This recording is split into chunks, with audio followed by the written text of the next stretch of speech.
Welcome to another Monday night session of the Hard Rock Show. I'm Andrew. I'm Dave. Tim.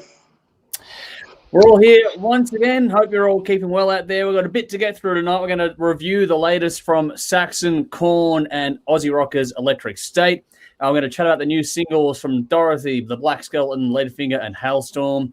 We're going to chat about some awful cross-genre collaborations, as well as have a bit of a chat, too, about some songs we would like to see included on the upcoming Grand Theft Auto soundtrack.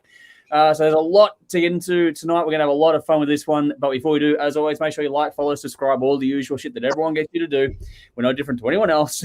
So please find the details you need in the description or the post of this one, wherever you're tuning into it from. And if you're watching or listening later on, we do appreciate you joining us, even if you're not here live with us tonight. But yeah, like us, find us, follow us, all that kind of shit. Share things around. All those things help us out a great deal. If you've been so kind, also please check out our Patreon page. We're doing a lot of things over there at the moment. There's a heap going on in that. So just check it out for a couple of bucks a month, literally $2 a month, 50 cents a week. You can get a shitload coming into your inbox every single day. So please do check it out. And speaking of that sort of stuff, a big thank you, of course, to our fantastic sponsors in Squid Ink Screen Printing, Alt Cult, and Rockstar Finance. Their details, just like ours, are in the description or the post.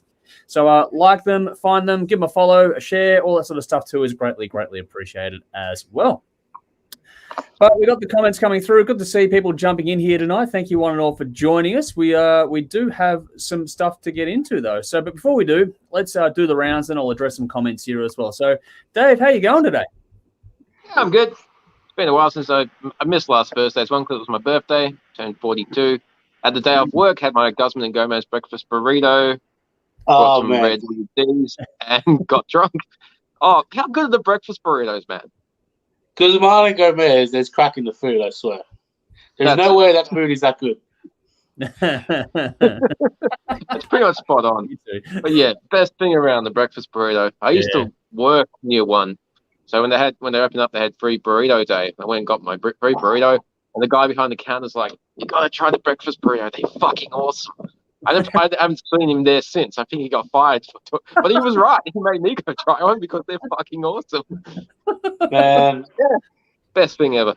Apart from that, nothing much to report. Getting, holiday season's over, getting back to the daily grind, and never enough hours in the day. And just doing album reviews. But apart from that, life is good. Awesome. Hey, yourself, Tim, how you holding up down there? Yeah, just, chilling, killing. Not doing much. Yeah. I've watched, pretty much the entirety of Comedians in Cars Getting Coffee. Yeah. Cool. Things you do in isolation, eh? Yeah, pretty much. How many days to go now? Not long. Tomorrow's my last day. So. Okay, cool. That's all right then. Yeah, I'm out Wednesday. Back at work on Wednesday. Nice. That's all right. But keeping well otherwise? Yeah, I'm feeling better. So, yeah. Good news. Good news. Yourself?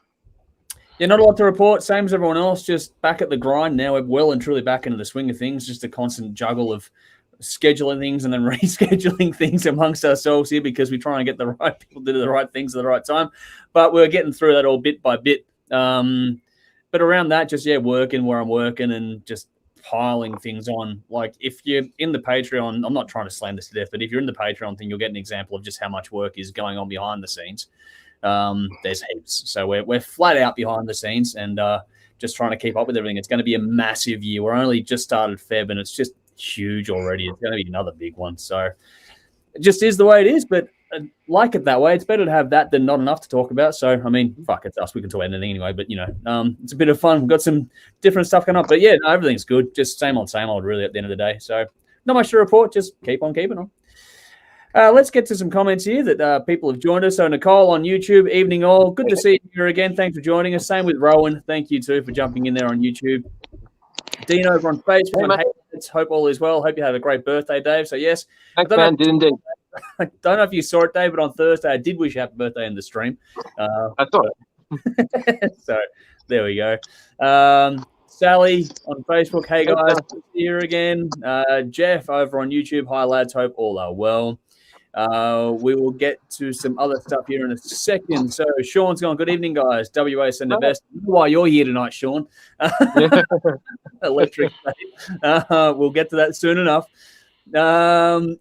Craig, influencers in the house on Facebook. Thank you for joining us tonight. And BP has gone, Ben has gone, happy 42, brother. Cheers, man. Past the 32. So there you go. You're getting some good comments there. Belle, thank you for joining us as well. Another Patreon person of ours too. So thank you for joining us over on Facebook. And Ben asked a question before, Dave. Can you explain your changed background?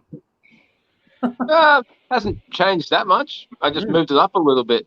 Yeah. It was down further, so I put it up to fill the space and trying to get the correct composition.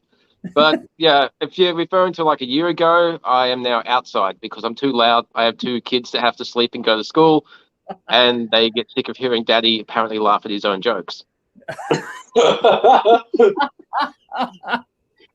My daughter did an impersonation of me on the Hard Rock Show a few months ago when we were sitting down to have tea. Tell me someone filmed that. Oh, she didn't, but she was so good. She's like, my own joke. Ha, ha, ha. Glug, glug, glug. Oh, that is gold. Oh, yeah, she knows me too well.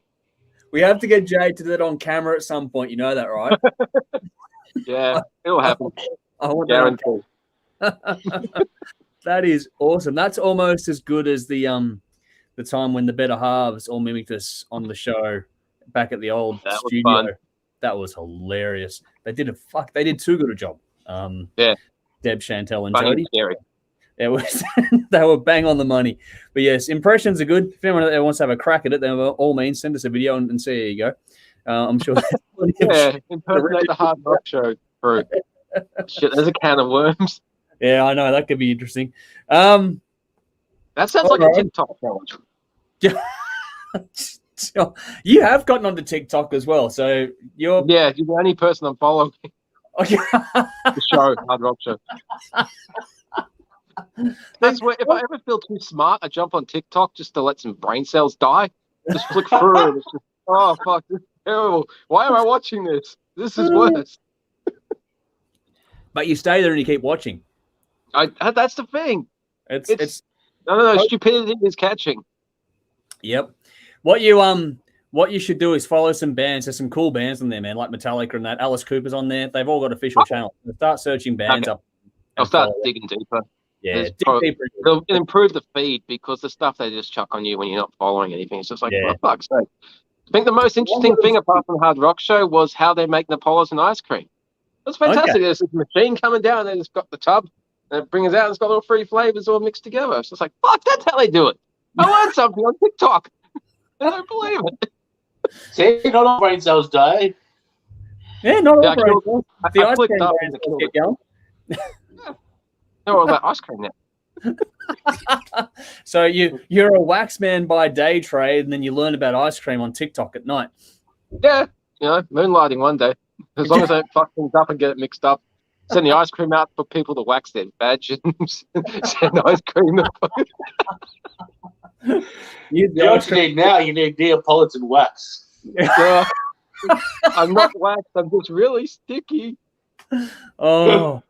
Thing is, no one will have the chocolate, or is it the strawberry? Which is the one that everyone hates? I think it's strawberry. Yeah. Chocolate's good. Okay, so if you're out there, and this is random stupidity now on the live stream, but if you want to get in the comments and let us know which flavor of Neapolitan you don't like, by all means, feel free. We'll see how that goes in the comments tonight. Electric State have joined us. Hello, gentlemen. Good to see you. Thanks for joining us. We'll get to your album very, very soon. We'll get through a few things first. We'll have some fun, but hopefully you enjoy the show between now and then. If they're watching, I better rewrite my review. Yeah. It's all good. It's all good. It's like when Party Cannon were here the other week. So. Yeah. I didn't know they were here when I did my review. I told you they were here. I said they've jumped, or they shared it and stuff. I didn't know they were there, but I told you they'd shared it. Yeah, I knew they shared it. I didn't know they were watching.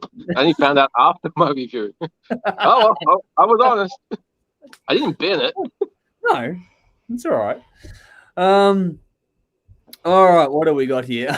Sally's gone, kids don't miss much, huh? No, they really, really don't. So, yeah, that's a definite. And Electric State having a chuckle as well, which is good. All right, cool. Keep it all coming, folks. Let's have some fun. Let's get into our first single. We're going to talk about the first single tonight. Whoa. Don't know what that was. Either someone sneezed or something went noisy, or I got something on my end. But anyway. Hang on. On the on the ice cream debate, vanilla, boring from Nicole. So there we go. And Sean's going, don't be too nice to them when it comes to hey, you were on one of those tracks, so you might be in the firing line yourself. All righty. In the comments and in the description, you're going to find our first thing we're going to talk about tonight, and this is the latest from Dorothy. So the artist is Dorothy. The track is Rest in Peace. It's in the comments. It's in the description. So check it out while we have a bit of a chat here. I'm going to get to these comments in a bit. Actually, let's do it now before we do quickly. So Benjamin's jumped in and gone, choose someone's. Rowan's gone, vanilla is the only good one in response. And then Sally's gone, I don't like ice cream. I get gelato. Blue is the best. Okay, very, very cool. And when it came to that comment I made about... I don't know. If you're ever in the area, yep, there is a gelato shop in Seaford that is fucking incredible. All right. What's the name? I can't remember the name, but it's the one ice cream shop in fucking Seaford. But it's like, no, I swear to God, you get like orange gelato, and it's like the most flavoursome orange you've ever eaten, but frozen. Like eating the damn orange? Is that why? Well, any fucking thing. Like the lychee is like it is unbelievable. It is a food experience I've never experienced anywhere else. Nice. Wow. All right. We'll have to do a video day trip and do one of those TikTok 1 minute random things on it. Of us all going to Steeple and get gelato one day just for shits. Oh man! And if you like watching the American guys review the chicken sandwiches, you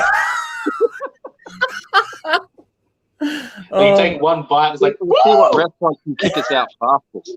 Yeah, like, oh, your burrito's fucking awesome, and your gelato's fucking awesome.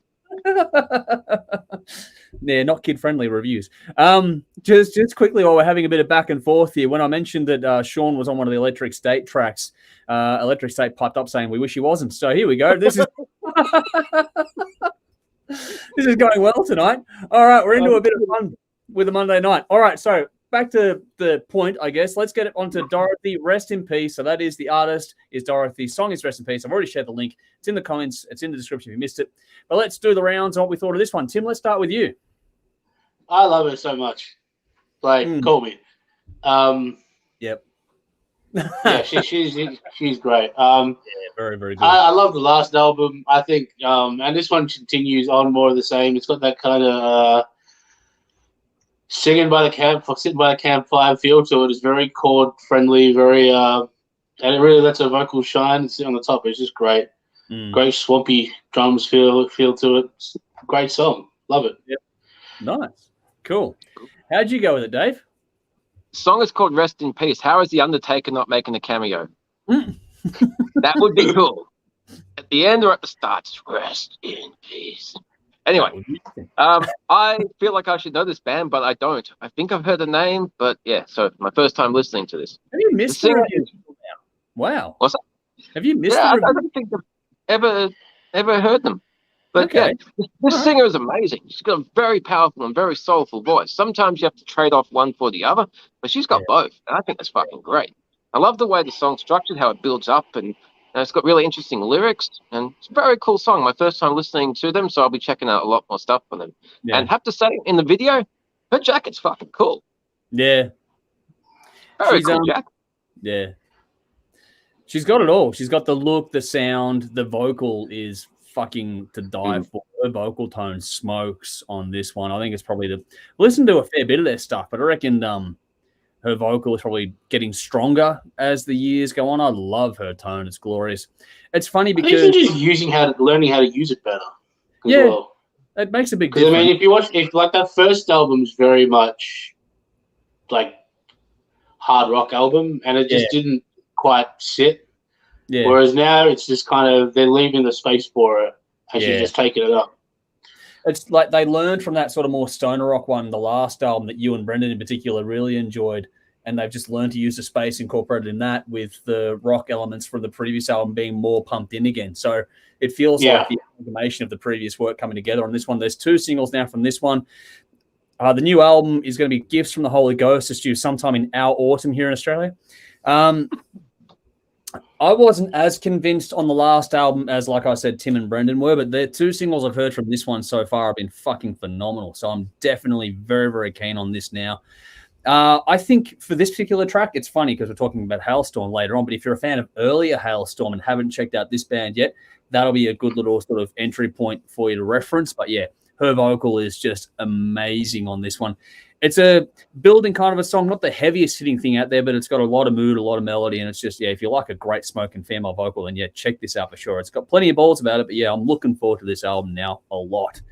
So that's very, very cool. All righty, that's 3 from 3. Let's go to an Aussie band next. Let's go to the Black Skeleton. In the description and in the comments, you're going to find the Black Skeleton is the artist. The track we're talking about is All Around Me. That's the new single. Before we do quickly jump onto that one, I'm referencing the Electric State stuff before. Sean has replied saying harsh but fair. So when it came to saying, so they're having a back and forth over there now.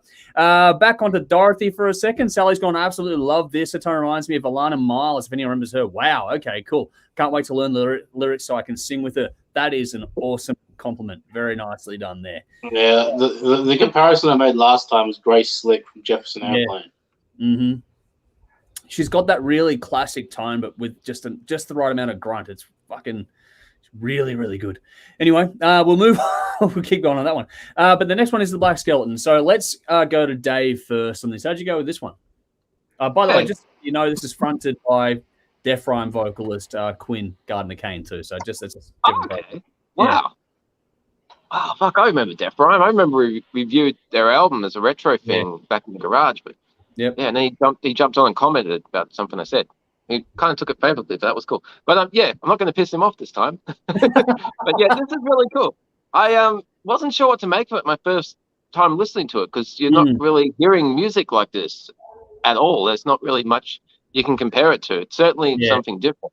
You got kind of a gothic thing. You got kind of a bluesy thing. There's some menace, some swing, some balls. There's some, I don't know, eroticism maybe, but it's all this.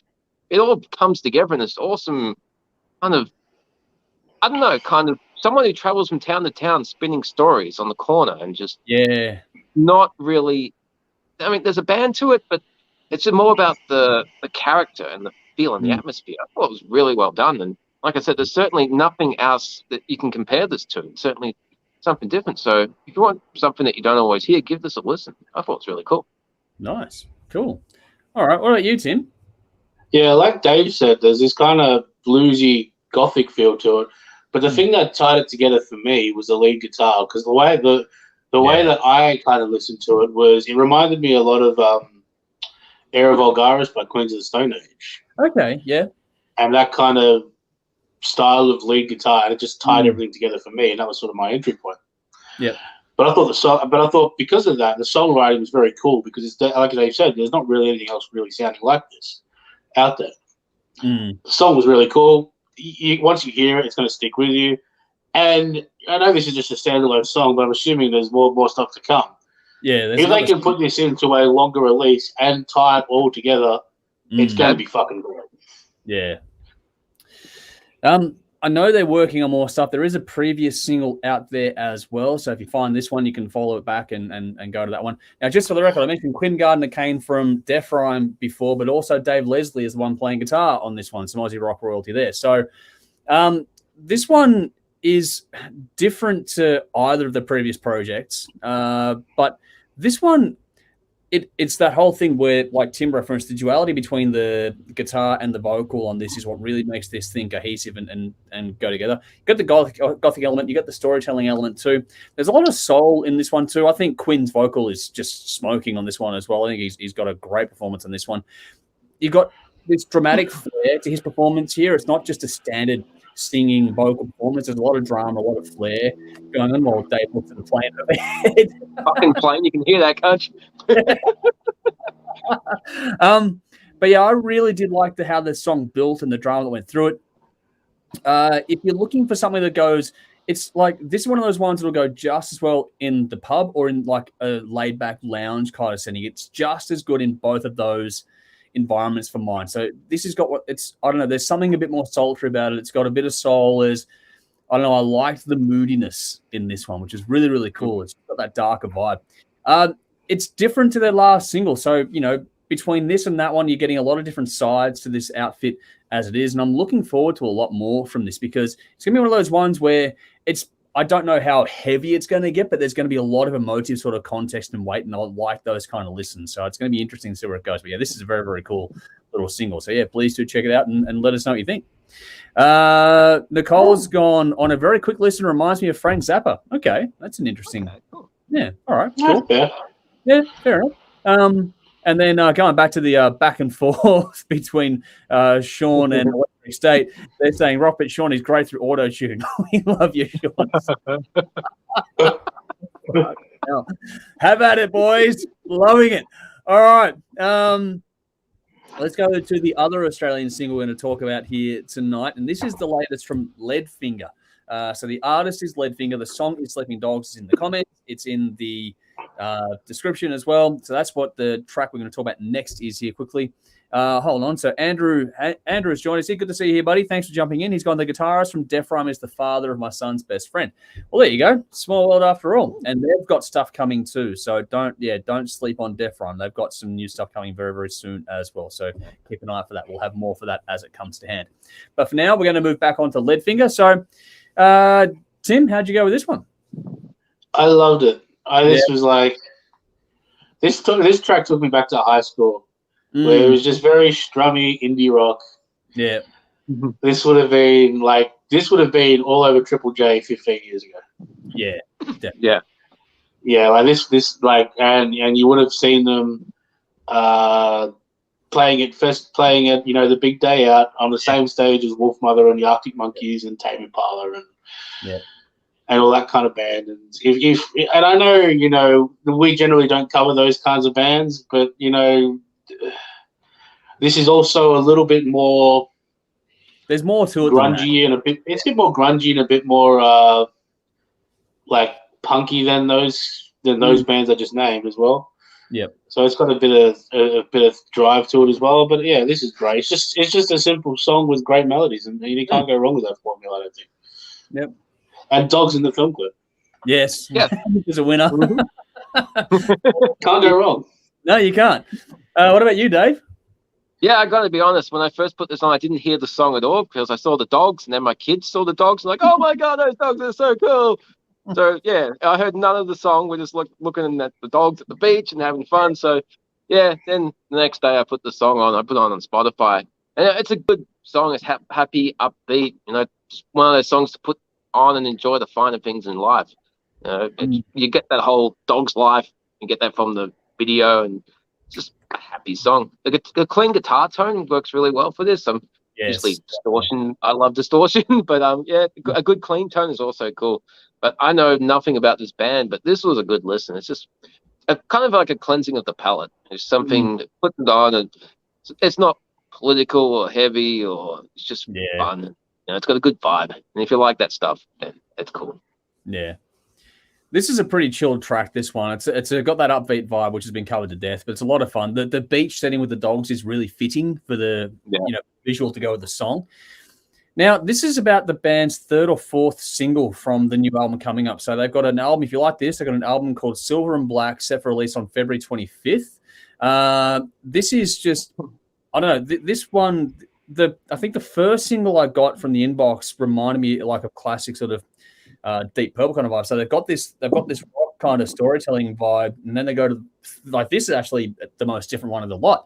It's actually the most upbeat, sort of light-hearted kind of thing. A lot of the other stuff has some more moodiness to it. This was a nice little change of gear from these guys, which shows me that there's going to be a fair bit to take in on this album. This is the final single before the album is released, but what you guys said is bang on. This is really, it's got that uplifting feel. It's one of those ones where you put it on and it's just a song you know in the background.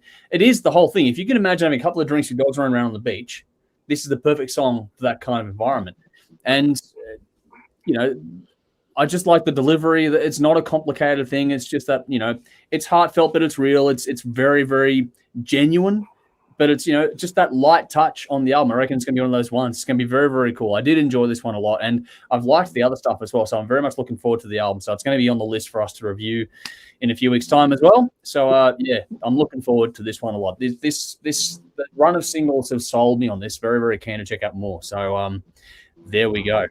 Okay, cool. Got some comments coming through on this one too, which is nice. Alrighty, so Sean said, great vibe, happy and fun, which is what I think a lot of us can use these days, especially weather's like it is today too. Like, it's the perfect kind of day for that kind of a song. Jeff says, interesting story about Alana Miles. Years ago, I saw her play in my hometown. She was so coked up that she had to have someone walk up to her mic, and she just stood there for the whole show. Wow. Okay. Walk her up. That's my kind of gig. Okay. Thanks for sharing, Jeff. That's a good story. Back onto the song. Sally's gone, this was cool, very Aussie. Sort of reminds me of Richard Clapton, maybe summertime, old school feel good type thing. Yeah, which is very, very nice. Yeah, that's very true. That's a good comparison as well, actually. Electric State have said, nice clip. We want to do a clip with a puppy, but Sean won't dress up in a dog suit. His fleck everywhere. I'm loving this. You two can turn up every fucking stream. This is great.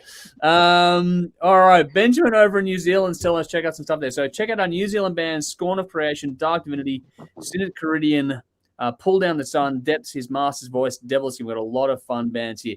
Yes, you do. There's we did do one the other week, a New Zealand band. I forget the name of it now, but that was a New Zealand band we did do last Thursday, I think it was.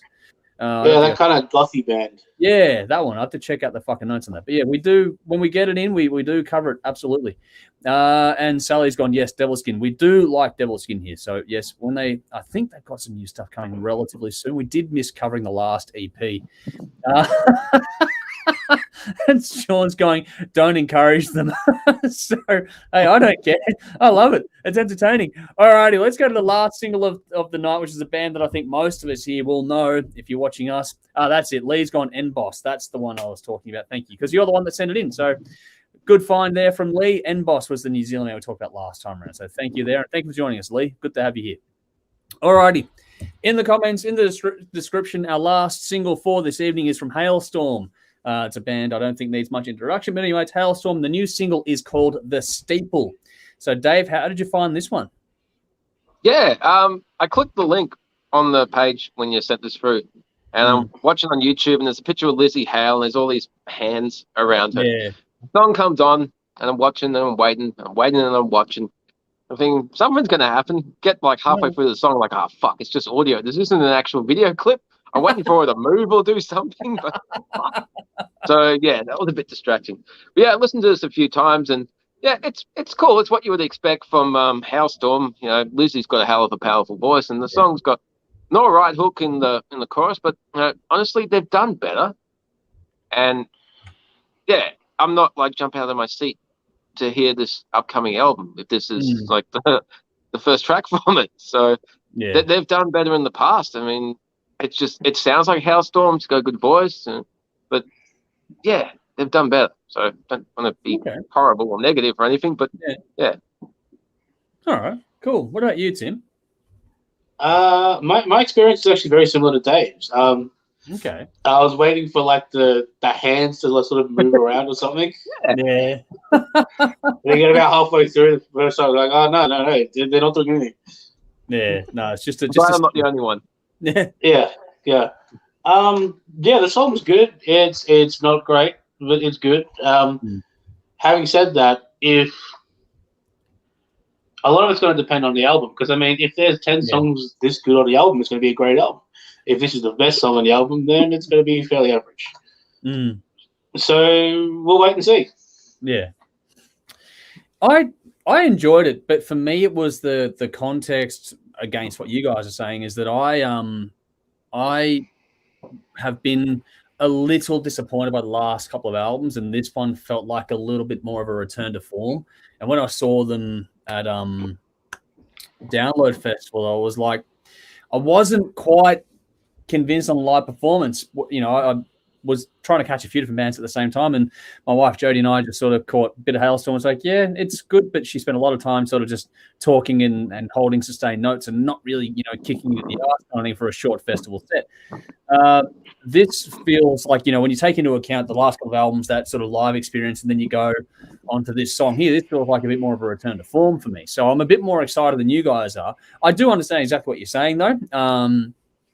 I think this one has solid riffs. The vocals, I think Lizzie's voice is one of the best ones out there. So it's hard to knock her vocal. And anything she does, she sounds fucking great. Even the one that was a softer one she did with Amy Lee from Evanescence recently, that was a fucking great track too. Like her voice on anything just sounds awesome to me. But there's some intelligent, sharp lyrics in this song as well. I think that this one has a nice guitar solo. It packs a bit of punch. So this one to me feels like, okay, they're starting to get, back to, they've still got the artistic flair in there, especially along the tailing off note. They've got a little bit of a little trill there, which is just a bit more artistic. But the most of this song was much more direct and to the point, which I was kind of hoping they would do. So for me, a bit more optimistic. So I'm looking forward to more singles coming. And this song, I like it. I don't think it's the best thing ever. Like, I think that they've done some fantastic stuff early on, so the bar's pretty fucking high. But like Tim said, if the whole album is like this, then this would be really, really interesting. So I'm keen to hear more. So we'll see what happens. For that matter, the album is called Back from the Dead. It'll be out on May the 6th. So make sure you bookmark that for those that are keen on checking it out. But yeah, there we go. Got some different points of view there, which is cool. All righty. Going back here. So when I was encouraging Electric State, they've gone, hell yes. Okay, cool. They've also said amazing voice, which I think is going to be the unanimous consensus here from when it comes to Hailstorm. Sean has gone, love it, big voice, always winning formula. They seem to play if it ain't broke, don't fix it, which is very true for these guys, but they have deviated a bit, which is why I'm looking forward to what this one's got a bit more. Yeah, nothing annoys me more when like 4-chord rock bands try to complicate things. Yeah, they don't need to. It's not required. Yeah. All right. Dean says they all feel the need to get the keyboards out, and it just doesn't work. Yeah, you don't need to. Like they did it. Into the Wildlife was the album. I was like, oh, hang on, be careful what you're doing, because I went to a bit of an 80s vibe with that one. I was like, that's not what I want from Hailstorm. It was good, but not to the standard of the previous one. So ever since then, it's been like, okay, where are we going? And this one feels like it's going back up the hill again, which is cool. Dean says, I can't wait for this album. Going a lot from Liz's experience through COVID. She didn't cope with the pandemic. This sounds awesome. Saw them at the Corner Hotel last time they were here at Big Night. I heard a lot of good things about that gig. That was apparently a fantastic night. Sally said, this is good. Anything Lizzie I will check out. I think this song will work well live because the lyrics, the crowd will respond to that, but it's not their best stuff. Points of view there, which is cool. Sean's going, if you like big female voices, check out Perth's Ashes of Autumn. Yes, I have checked out some of their stuff. Very, very cool indeed. Andrew's gone, I've always been a fan. I've been an album guy from my teenage years in the 70s, so looking forward to the album. Very cool. And Wangavision, I know for those that have been watching us for a long, long time, this is the front man from, oh my God, really? I'm going to do that one. Common of Babylon, Volvagun. There we go. Volvagun. It's Wayne. So there's Wangavision Wayne. He's gone, speaking of Hailstorm, what do you think of Plush? Anyone got any thoughts on that? I don't know Plush. I'm not all over myself personally. I should be. I've heard the name kicking around, but it's one of those bands I've never gotten around to. So I'm going to be brutally honest and say I'm not going to have an opinion because I haven't checked out enough of their stuff. I've heard stuff, and well, we've got a got a smiley face there. Yeah, I got the names in the end. So it's Volvagun. Sorry for the for mental blank there. There's a lot of bands rattling around in this fucking empty skull of mine. Okay. Plush been touring with Hailstorm. Okay, that's why. Okay, I haven't had the amazing band, incredible singer. All right, cool. Well, I'll have to go and check it out now on that ringing endorsement because I know that you know your shit too. So I would very much be keen to go and check it out. So I will do that one yet. Okay, here we go. Sean's going there, supporting some big ass, but I've not listened yet. Glad we're not the only ones that haven't checked it out, which is good. Cool. But Lee says Plush, not really doing it for me. So we're getting some different feedback there. Okay, cool. Keep it coming, guys. This is good. I like it. Keep it coming. Did Wayne do that sci-fi concept album we listened to a couple of years ago with the two parts that were on YouTube? That was good. Yeah. I'm hoping for more of that, Wayne. I want more. That was great. Yeah, that was good, that one. I remember that. It was like a YouTube album. That was really good. Really YouTube. Yeah, that was really good. So, Wayne, let us know if you got more of that coming along. Yeah, very, very cool. All right. Wayne, if you're here, put a link in the comments so we can Make sure that gets pulled up later on too to whatever you're working on at the moment. And I get a few things. Yeah, and it had like commentary going throughout it, and telling a story, and like getting awesome. People coming and doing solos and everything. It was really good listen. You just sit down with the headphones and Well, here we go. Part 4 is on the way. So there we go. Yep. Very nice. Very keen to hear that. What we're going to do, guys, is when that part 4 is out, we should go back and do all of them, just as a complete piece, I reckon, just to go and do that as a refresh. Yeah, that'd be a cool idea, I reckon. Working things out on the fly as we do. So, Wayne, you've got my details. Let me know how things are going. All righty. So what? Benjamin's gone, I finally got 32 guitars, one for each day of the month. Sean's gone, Electric State have vanished. Must have run out of credit on their communal mobile phone. Oh, it's getting good. I'm liking the spice in this conversation tonight. All right, cool. Let's get on to the discussion point for tonight before we move into the quote-unquote hot topic. And this is basically, I think it was Tim found the article, if I'm correct, where it was it you, Tim, that found it and shared it with us? I don't know. Manson I think I did. Maybe Dave. Was it? Yeah. All right. Before we do, sorry, just going to quickly, Electric State, just logging off Pornhub. So there we go. Oh, come on. We can do better entertainment than that. Oh, I don't know, mate. I really don't The last thing you want is a communal Pornhub account. It depends what category you're into. Yeah, this is why live streams are fun. Yeah, that's gonna be. If you think like when we get a bad link that screws up our Spotify algorithm. Oh, this is good. All right. Rowan is saying I got into the Volvo gun because of the review on the Hard Rock Show. Awesome, thank you. Nice. And 707 says Sean. So they're going back and forth across different platforms too. This is good.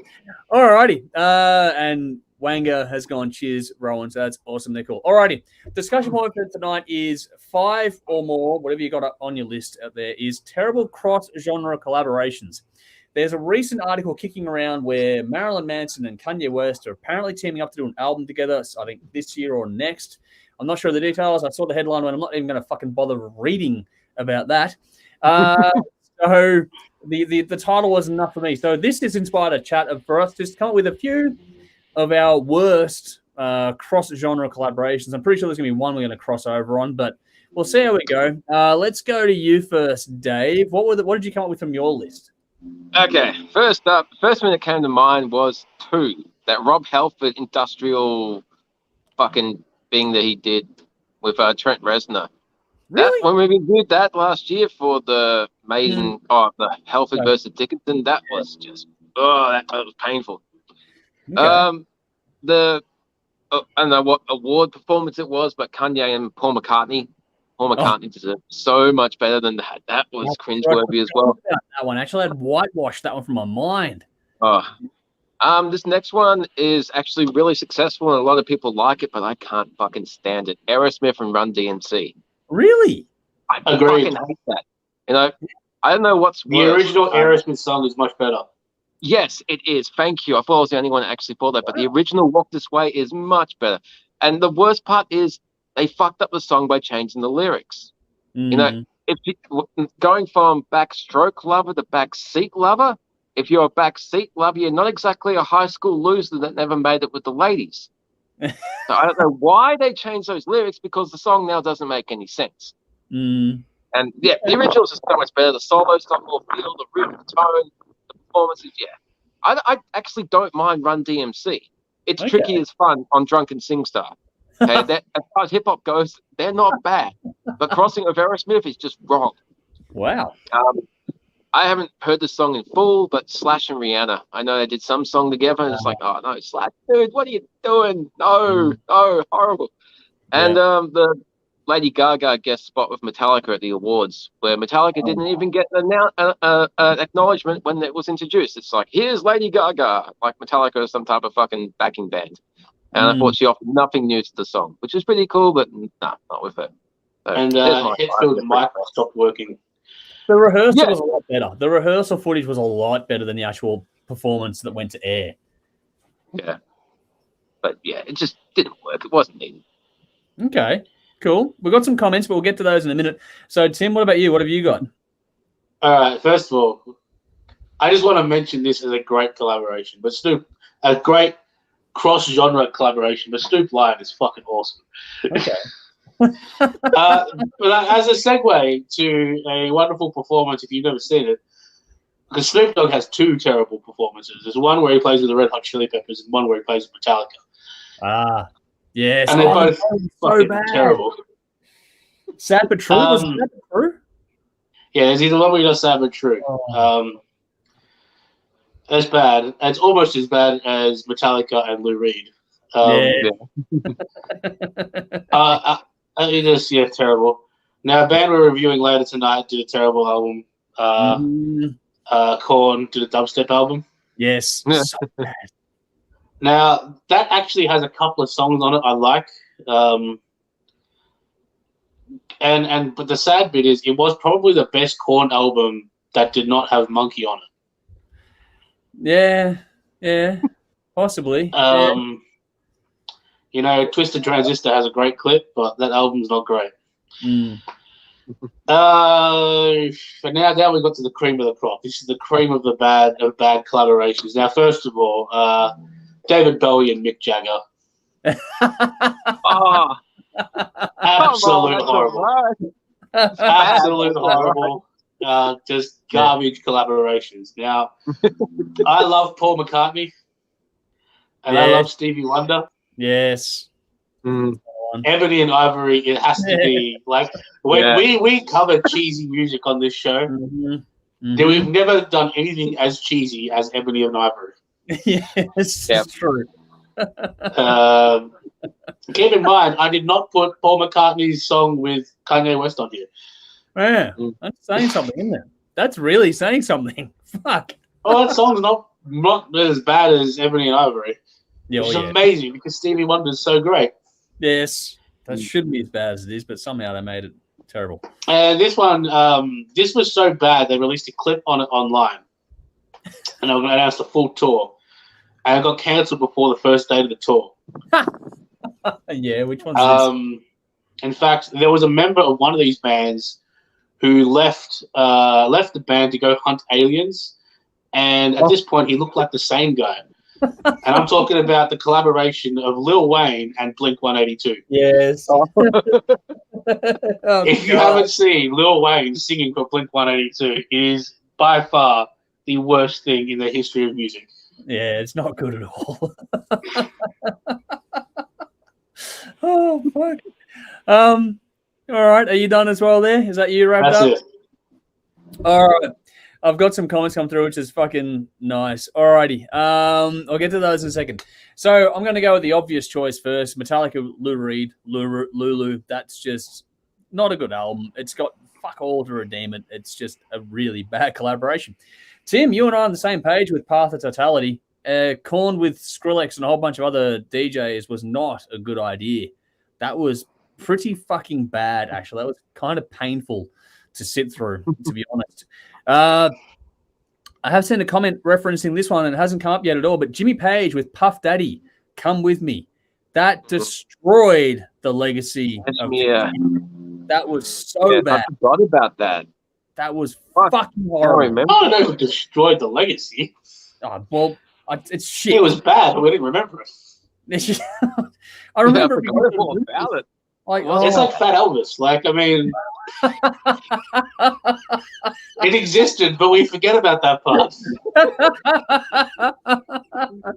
Touche. So we remember cool Elvis. We don't remember like Las Vegas 1970s Elvis. Yeah, the one right before he goes off to his hotel and passes away. Fuck. Alrighty, got a couple of other ones here that haven't been mentioned yet. So I got a couple of different ones. Slash with Fergie or the Black Eyed Peas. Their rendition of Sweet Child. Hey. Not the Sweet Child of Mine. Beautiful Dangerous is cool, but that Sweet Child of Mine was cool. The Sweet Child of Mine performance was fucking horrible. Yeah. That was so bad. Yeah. So bad. Oh man, I forgot one. Have you ever seen Dion sing AC/DC? Sorry? There's a show of something where Celine Dion is singing some AC/DC song. It's the most hilariously bad thing ever. Wow. No, I haven't seen that. I have to look that It's up. incredible. Wow. Is it one of those ones where it's so bad it's good, or is it just really, really bad? Yeah, it's brilliant. Oh man, they got to do a mashup called "My Big Balls Will Go On." That would be fucking brilliant. Oh, we should do a topic at some point. I'll have to watch this back and remember. We should mash up song titles just for some shits and giggles to come up with. That'd be a different one to play with. Jesus Christ! Wow. Okay, that's up there. I'll go to look. We've got that coming through in the comments. I'll come back to that in a minute. But yeah, the Slash with Fergie, like I like Beautiful Dangerous. It's a cracking song. And her versions recorded of Sweet Child of Mine and stuff are great, but that live show, fucking bad. And my final one that had on my list was from the Spawn soundtrack. Metallica with DJ Spooky and their rendition of Whom the Bell Tolls. That is so fucking horrible. My God, I don't know who signed off on that, but it's one of the worst things I've heard put down on fucking recording platforms. It's bad. So there's one. So if you want to check out some horrible, horrible music, there you go. We've got to put a list up for you for people to go and check out. If you've got any ones you want to add, let us know in the comments. We're going to start rattling through those now. Fuck, there's some horrible ones here. There's some great ones though, man. There's the one where you Yoko Ono and John Lennon singing with Chuck Berry. Yes. This is the most hilarious thing I've ever seen. No, possibly one of the best collaborations is Anthrax and Public Enemy. That's pretty good. That's pretty fucking cool. We should do a counter of good collaborations after this at some point down the line. We'll do a bad one for now. We'll do a good one later on. All right, back to the comments for a second. Going back to Wanger. Nicole's gone, always a Wanger fan. When it comes back to the back and forth, Sean Bennett knows about the algorithm. That'll make sense later on tonight for sure. When we started talking about bad collaborations, Andrew's gone, oh, hell no. So, yes, there we go. They're on Facebook. They're going nuts. Craig's gone, hey, Sean, get out. That's the lyric. Andrew's gone, Kanye and anyone is awful. That's pretty true. Yeah. But when it comes to the original version of Walk This Way, Tim, Dave, you both got some fucking raucous agreement there. So Sean agree with you. Nicole agree with Andrew saying Kanye and anyone is awful. But Andrew also said, when I saw Aerosmith live, the crowd went crazy for the original Walk This Way, which is, it's one of the ones. Lee said Judgment Night soundtrack had some standout rap metal collaborations. That is a good soundtrack, that one. That is a very, very good soundtrack. Good movie, too. Then go and do that. Wanger Vision said Jimmy Page and Puff Daddy. That was the one I put in my list. Very nice there. Sally said, worst of all, the Metal Blasphemy that was Lou Reed and Metallica collaboration. It's almost impossible to fuck up Metallica. Lou managed it, though. So there you go. We've got to a lot of agreements here. So here we go. Sean's gone Electric State and their lead singer Rob Viney is a terrible collaboration. So I'm not sure if this is before or after in the context. This is hilarious now because Electric State are going agree. So don't know. Rowan's gone Miss Piggy and Ozzy Osbourne. Oh my God. Oh, that's so good. That sounds brilliant. Born to be Wild. I was like, I love the smell of bacon in the morning. Oh wow, that's going back a bit. So good. Electric State said Ebony and Ivory is Sean Bennett's go-to karaoke song. So yeah. Live together in perfect. This is amazing tonight. Keep it coming. Wanger's gone. Celine and what's her name? Lee says Celine doing Long Way to the Top. Not good, Tim. So there we go. That's it. It's brilliant. It is Yoko Ono and Chuck Berry brilliant. Yes, that's true. Celine Dion and Taylor Dane was cringeworthy from Wayne over there, which is cool. What else we got here? Benjamin's gone. I remember when they had the eclipse in the States, and I said to myself, I better wake up tomorrow and there'll be 5 new bands called Path of Totality. Yep, well, there you go. It was. Yeah, of course. It's like when 300 came out. Every metal band had to have a song called "Tonight We Dine in Hell." Yes, that's very true. That became one of the most overused things ever, didn't it? Very, very quickly. Yeah. Jeff says, "How about Eminem and Elton John?" Stan Christ, what was Elton thinking? See, I loved it. Okay, all right. Because Elton John he sang Dido's part, and Elton John and Eminem are actually really good friends. Yeah. It worked quite well. And I mean, who doesn't like Elton John? Yeah, Elton John's pretty impressive. Not the most hard rock thing, but fuck, there's some great. He's not. And I mean, Eminem had 2 good albums in his life, and one of them was the album that Stan was on. Yes, that's true. So there you go. I think 2 might be generous for Eminem, but yeah, anyway. No, 1.5. Yeah. Marshall Mathers LP is pretty good. Yeah. I'd go with 1.5. Yeah, I'd go with 1.5. What else? Going back to the path of totality, and then Benjamin said I woke up and there was. So there you go. Sally says yes, Tim. Celine just killed it, and not in a good way. That woman hasn't got a speck of metal in her. You can't unsee that. It's not just her singing; it's her showmanship. It's her air guitar. It's her. That's right. Oh my god! It is like stereotype of like your mum dancing to Cannibal Corpse. Like it is that kind of bad. Oh wow! You guys have seen that meme where Celine Dion looks like Eddie from the first Maiden album? Oh yes, yes. It's like how when you watch. It's like how like as you get older, like you appreciate Marge Simpson more because she's just such a dag. Like Celine Dion singing AC/DC is like Marge Simpson talking about potatoes. Yeah, this is true. Oh wow! What do we got here? Bill says the moral of the story is no one should collaborate with Metallica. Metallica kick ass, but collabs are fucking shit. Probably a fair point actually at this point in time. Ooh, Wayne, Meatloaf, and Mitt Romney. So there we go. Yeah, fair point. But then we got 7 Oz 7 on YouTube saying thumbs up to Anthrax, Public Enemy, Bring the Noise. That was a very good collaboration. And Wayne's also saying Sean is a prophet and a soothsayer. So there we go. We're getting a lot of love going back and forth. There's a lesson in that though, which is that Anthrax grew up in like Brooklyn and New York when hip hop was just starting. Yeah, and all of those guys are huge hip hop fans. Yep. And Public Enemy, both Flavor Flav and Chuck D, are huge heavy metal fans. Yeah.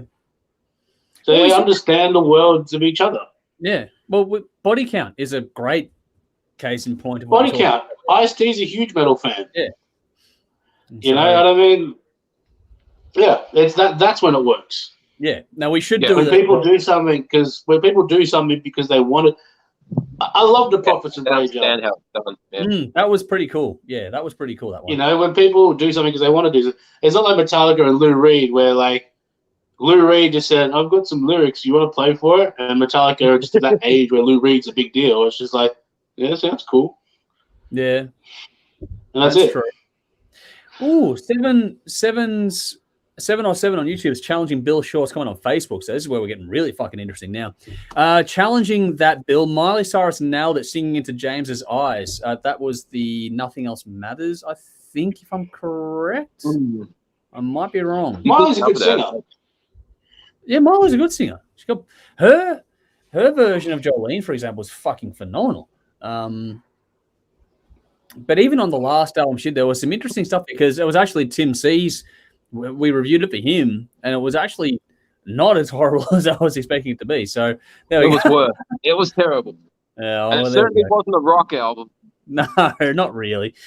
Bill's replied to 7 going, nope. So there we go. And Moose is saying, Moose screwed rock. G'day, guys. Rock on. Thank you for joining us here as well. Feels like a good chance to move on to the yep, there we go. That's the one. So there we go. All right. So a little hot topic, a quick little thing here, a bit of fun. Grand Theft Auto doing a sequel as it stands. They're going to be I don't know when it's coming out, but it's in development now. So the GTA 6. If it's in development now, it'll be out next year or the year after. Yeah, so that's true. Oh, fuck. I'll get some comments in a second. But so we're going to go through in a minute and just list off, I'd said about 10, but whatever we've got is what we got. Just some tracks we'd like to see in the soundtrack for the upcoming Grand Theft Auto game. So we'll go back to these comments quickly. So have a think for a second out there in the audience and let us know what you think of that topic as well. And I'll go back and just quickly close the book on this bit here. Lee says Metallica will also collaborate with Ja Rule for Biker Boys soundtrack. Give Lulu a run for its money. Was that the We Did It Again song, Lee? Yeah. Is that yeah. That was interesting. I think it's better than Lulu though.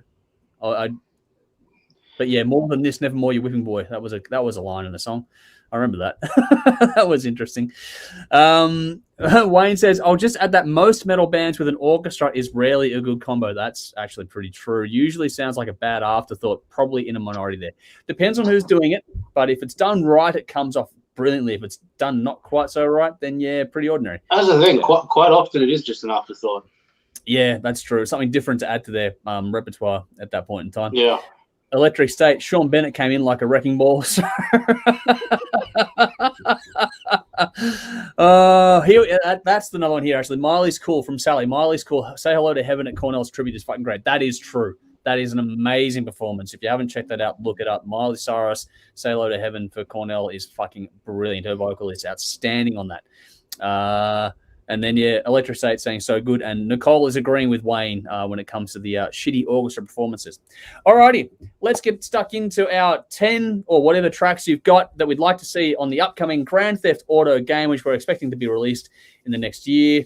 I don't think our input's going to have any weight on their decisions, but we figured we'd have some fun here and just something we'd like to see imported onto that one. So, Dave, let's go to you first. Okay. I have to confess I've never played Grand Theft Auto. What? Never. Wow. I don't know. The whole thing just kind of passed me by. But yeah, I'm assuming it's just like stealing cars and driving over people, which can be cool. So yeah, I kind of picked a bunch of songs that would kind of fit that vibe. Try to keep it new. So Kiss and Dynamite, Not the End of the World. Nice.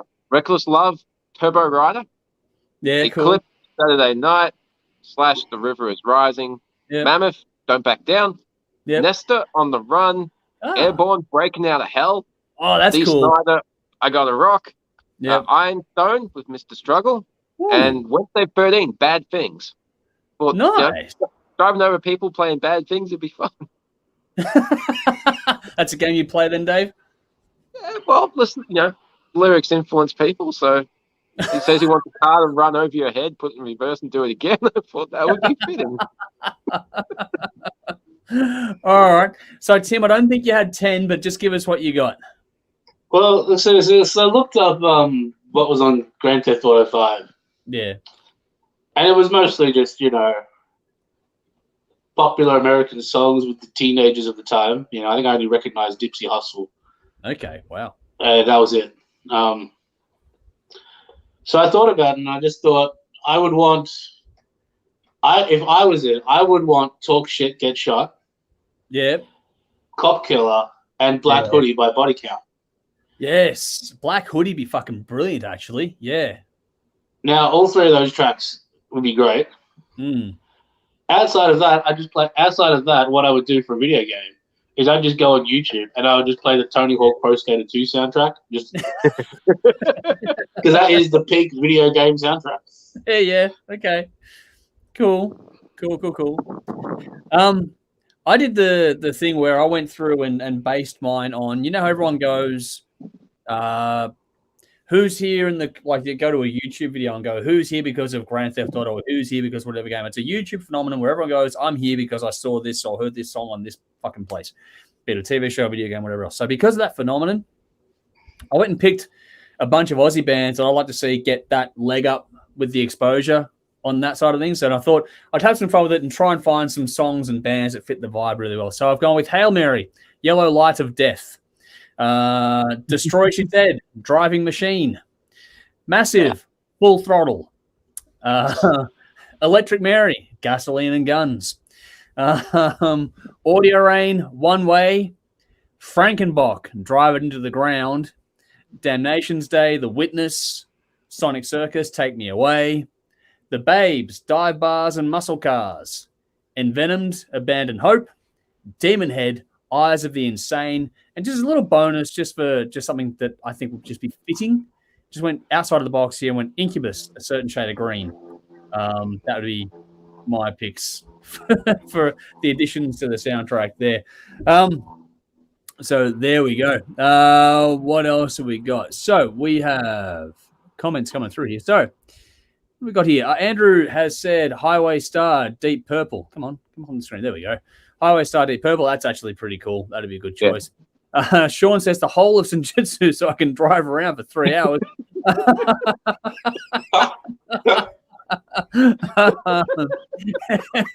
Andrew has also said, fittingly, Highway to Hell, AC/DC. Yes, very cool. Moose has gone The Strokes, Reptilia. That's very nice.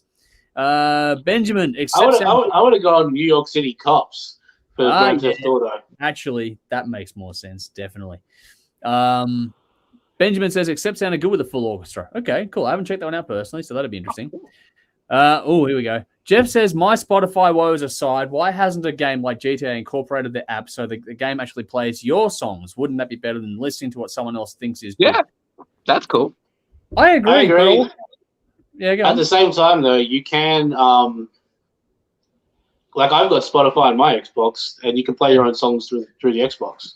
You can play Spotify through the Xbox and have it set so, like, you just mute the music in the game and then have it like 50-50 so you still get the voices coming through.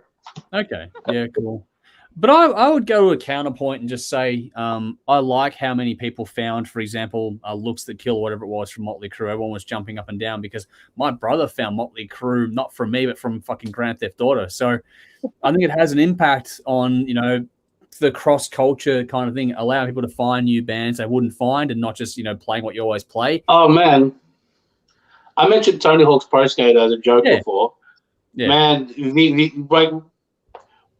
I have no idea where rock music would be amongst people under 35 without that game. Well, yeah, that's true. Very true. That was a massive soundtrack, that one. That was huge. Because you got to remember, too, like, there was the people who owned the game, but we all used to chip our PlayStations back then and get bootlegs. Yeah, fuck yeah. So every fucking person had that game. Mm-hmm.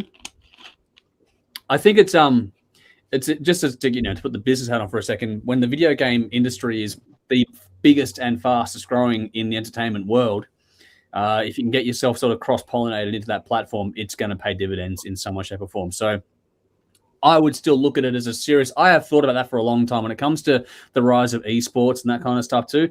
If a band can get their song onto like the equivalent of a pay-per-view theme song for an esports event, I reckon that'd be fucking gangbusters for them. So for what it's worth, I think there is definite cross-pollination benefits here as well.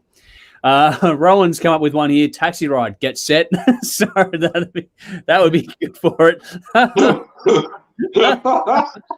Sean's gone, how am I representing West Australia? It really is like GTA over here at times. Mate, drive in Melbourne and let me know. Actually, Sydney's worse, I would say. Lee McDonald's gone, Full Speed, No Speeds by Striker. No, but we're talking Grand Theft Auto, man. You're driving around like, you drive around Glenroy or Frankston. Yeah, Dandenong, Frankston to do it pretty quickly. Cranbourne, maybe. Not as bad as Cranbourne. Yeah. It's pretty quiet over around now these days, so it's not so bad. What else here? Wayne's gone Halford Drive, very fitting. And he also agreed that Accept did a good job with the symphony stuff there too. Moose has gone Crossbone Carnival, their first hit song, Partners in Crime. Nice. Good choice. Oh, here we go. Craig, Hole in the Floor, Amber Down. Nice. Very cool. Benjamin's gone, hell yeah. Wolf Hoffman is very classical and fitted with his playing so good. Wolf Hoffman would be good on this one too. Bill, Command a Panda. No one's fucking steering. That's a good one. You know what they should do? You know what they should do? Like at that point where you get arrested. Yes. At some point you get arrested. They should just play Let Me Out by Electric Mary. Yes. That's another good one too, actually. Yeah. Rob, good to see you here. He's jumped in saying Holy Roller Baby, Leopard Blues. And here we go. Wayne's gone, Celine singing AC/DC should be the soundtrack when the game crashes. So just have the game crash, fuck off, and then just have her headbang or air guitar into that song as like a GIF, just back and forth. Oh my God. We're way off here. Here we go. Sally's gone, I don't play games, but algorithm seems fitting. I don't know yet. Well, there we go. It's probably pretty fitting as well, actually. All righty. Let's get to it. Let's get to a review. Let's finally get to the point of the evening. The Southern State boys have waited long enough, as have Sean, but, it's okay because there are a few hours behind us, so it's not so bad for them over there. Here we go. In the comments, in the description, find a link for the latest from Electric State, which is the single fed by the algorithm. That's what I put into the description in the comments now. So the band is Electric State. The song is Fed by the Algorithm. That is the latest one from these guys, and we're going to be talking about their new album in just a second. Lee's gone. Okay, just back to the songs for a second. Cortina Bit Driving Bitch by Blood Duster. Nice. That would work too. Very Anything cool. by Blood Duster works. Anything by Blood Duster, yeah, that would be very fitting for that whole thing. But yes, alrighty. Let's get into our first review of the evening. So this is Electric State with Green Machine. 11 tracks, 39 minutes, the debut album from the Perth band, released January 2022 independently. 6 tracks, and this have previously been released as singles, including Light It Up and We're Just Blood. These songs have been refined over the last 3 or 4 years, I believe, and overall it's been a long time coming. They've won a couple of awards over in WA recently, and I have to give a little shout out from Sean from the Rocket who's here with us tonight, because he didn't send the album in, but because of his efforts over the years, I've been paying attention. He made me aware of them, so that's where I'm aware of the band from, and that's why we're doing this one here tonight. Let's go to you first, Tim. Yeah, I really like this. I mean, it's got a while it does have a bit of a grungy feel to it. It's not produced like a grungy album. Yeah. And it does feel it's produced much more contemporary, but it also has got that. And when I say grungy is a broad spectrum. It's got like that kind of Chris Cornell big riffage. Yeah. But there's also like some. There is also a little bit of a punk edge to it.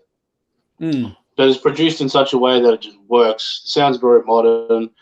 And the vocals just sit really nicely as well. And I think, it sounds fantastic. I think if you're anywhere into like sort of 90s rock, then this is going to make you very happy. I think the lyrics are really good. The melodies really stood out. Everything sat really well. I thought the more I listened to it, the more I enjoyed it. Repeat value is very great. So, yeah, this is a really good album. I dug it quite a lot.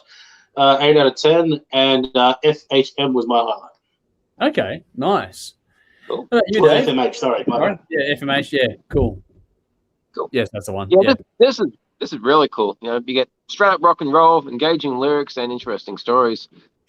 Songs are between 3 and 4 minutes. They get in, get the job done, and finish up. There's no like samples or long-winded intros or any foley. Just straight up rock and roll. Yeah. As Tim mentioned, there's a bit of a punk attitude, but it's too good for me to label as punk. But it's just got a bit of an attitude vibe there. Not I know what you mean. Performance, but more of a vibe. Yeah. Not reinventing the wheel or anything, but what they do really well. And what's cool about this, it sounds Australian. I mean, if this came out 30 years ago, we might have been reviewing this as part of the Michael Gudinski special we did last year. Okay, We're slugging around a lot of American, Australian musical history. It's just got that vibe. I miss that. It's just something that you can't force it. It just comes across naturally. Yeah. The singer's got a really good voice, and it fits in perfectly with the guitar tone.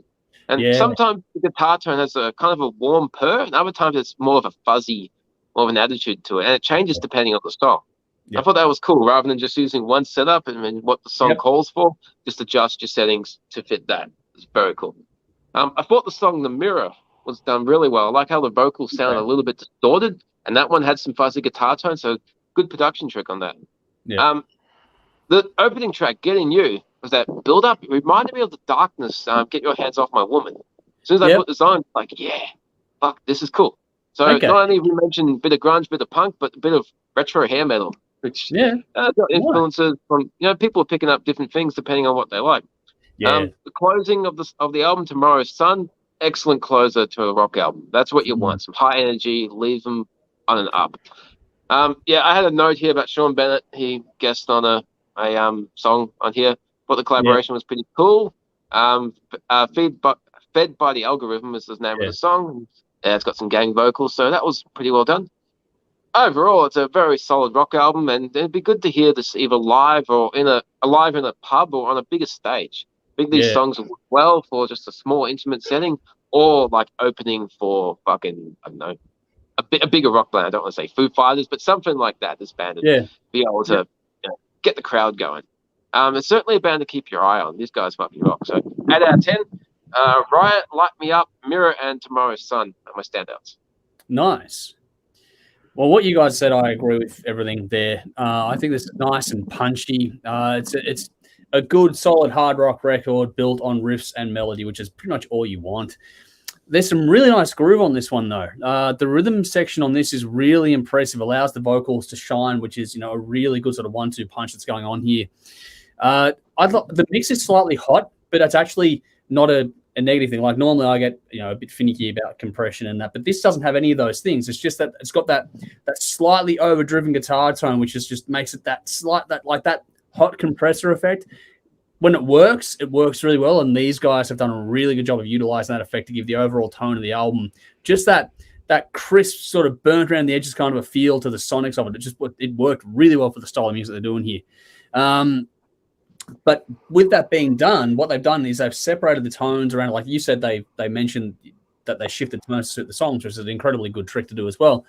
But they've left space for the vocals to really come through in the middle of this, which is really nice. Like, as does the lead work. So it's got this big sound wall, but they just pull things back to allow those things to come through the focus as they should when they, deserve to be there. So it's a really well-balanced album that's really easy to listen to, and I love the use of panning and layering on tracks like Right. There's some subtle attention to detail, which is really well done, and it's really impressive to me listening to those things deeply. I love the lyrics. There's some good storytelling on this record as well. There's a lot of different topics covered here, which, the songs have taken the course of a few years to put together, so you're going to get some different topics going involved, but I loved how it's all really well written, and the vocals are more than up to the task. They're fantastic on this one too. But there's some rumble on this too, like tracks like Lesson, when that kicks in, like this would be great live. There's some serious rumble in some of these songs, which is really, really cool. Speaking of the live stuff, I'd like to see these guys do a gig with Audio Rain. That'd be fantastic. These guys are audio, be a fucking killer gig. That'd be cool. Yeah. You mentioned maybe Foo Fighters. Please don't take this the wrong way. I reckon it'd be almost better to get them to open for Nickelback if they were going to do an international touring slot, because I reckon this would be the kind of audience that would like if you're going to go to a Nickelback show, and it's not just, and if you're not a fan of Nickelback for the singles but for the deeper cuts on the albums, you'll find some comparisons to those sorts of songs there. So we'll reference a lot of different stuff here as well. It's not a dirty word, and you start digging into Nickelback's albums deeper than what you hear on the radio. There's some grunts and balls, and those sorts of songs are the ones that I really enjoy from the band, and there's a bit of a crossover in that effect. And the cool part about that for me is that it's got that hook effect where the songs stay with you for longer than a lot of other ones do. So if this got onto radio, it'd go really, really well because the songs are really just fucking catchy as all shit. I just love the attention to detail in this one. I love the harmonies on things like Light It Up. That song would be like the rapid fire drum in that, along with the harmony, was a fantastic touch there too. There's nothing complicated here, but there's a lot of attention to detail, which is what makes this one really, really great. It all fits together incredibly well. The musicality, the writing, the performances, the execution are really well done. This is a must-listen release from mine, from an Australian band especially, but this is just must-listen in general. I just think this is easy to come back to. It's easy to repeat spin, and the hooks will stay with you for quite some time. Not a blood mark on this record. I go 9 out of 10. Light It Up, Lesson, and Tomorrow's Sun were my standouts on this one. So there you go. Some thoughts for the band there. Hopefully you all enjoyed that one there with the band and Sean sitting here watching it. So hopefully he got some nice feedback there from us there. We'll go back to the comments here. We've got some ones coming through. What do we got here? So when I shared the single, or the latest one, Fed by the Algorithm, Sean goes, "It's the best track on the album," to which the band replied, "Needs better backing vocals." So all right, question for the band while you're here, before you run off and get all excited. Is the name Electric State inspired by Simon Stalenhag's sci-fi art book of the same name? So there's one for you, boys. Let us know. That's from Rowan. So let us know if you can answer that one, please. I'll go through the comments here. Lee's got a nice comment here saying, "Reminds me of She Had, very solid album," which is cool. There's a lot of back and forth in the comments, so I'm not going to go through all those ones. What else? Rob's gone, "Thanks for your kind words, guys. We want to come over and play for you guys, Melbourne. Would love to see it. Would be great." All right. Cheers, Sean. FMH is the next single. Thanks for your kind words. Okay, nice. Cool. Sally has said, "I liked it a lot. Listened once because of the review post. Listens twice since. Gave it a YouTube thumbs up. Cool clip too. Vomit dude in the chair. Very nice. Megaphone. Cool too. Well done, guys." So some nice comments there as well too. Craig's gone, "Need to give a shout out to Janice, the Megaphone, for her help on a few tracks." Nice. Cool. Oh yeah, FYD is fuck yeah, Daryl. Okay, cool. Fuck yeah, Daryl. Yeah. Kim is going absolutely incredible live, so entertaining. They get the entire audience in, and you can imagine that too, which is cool.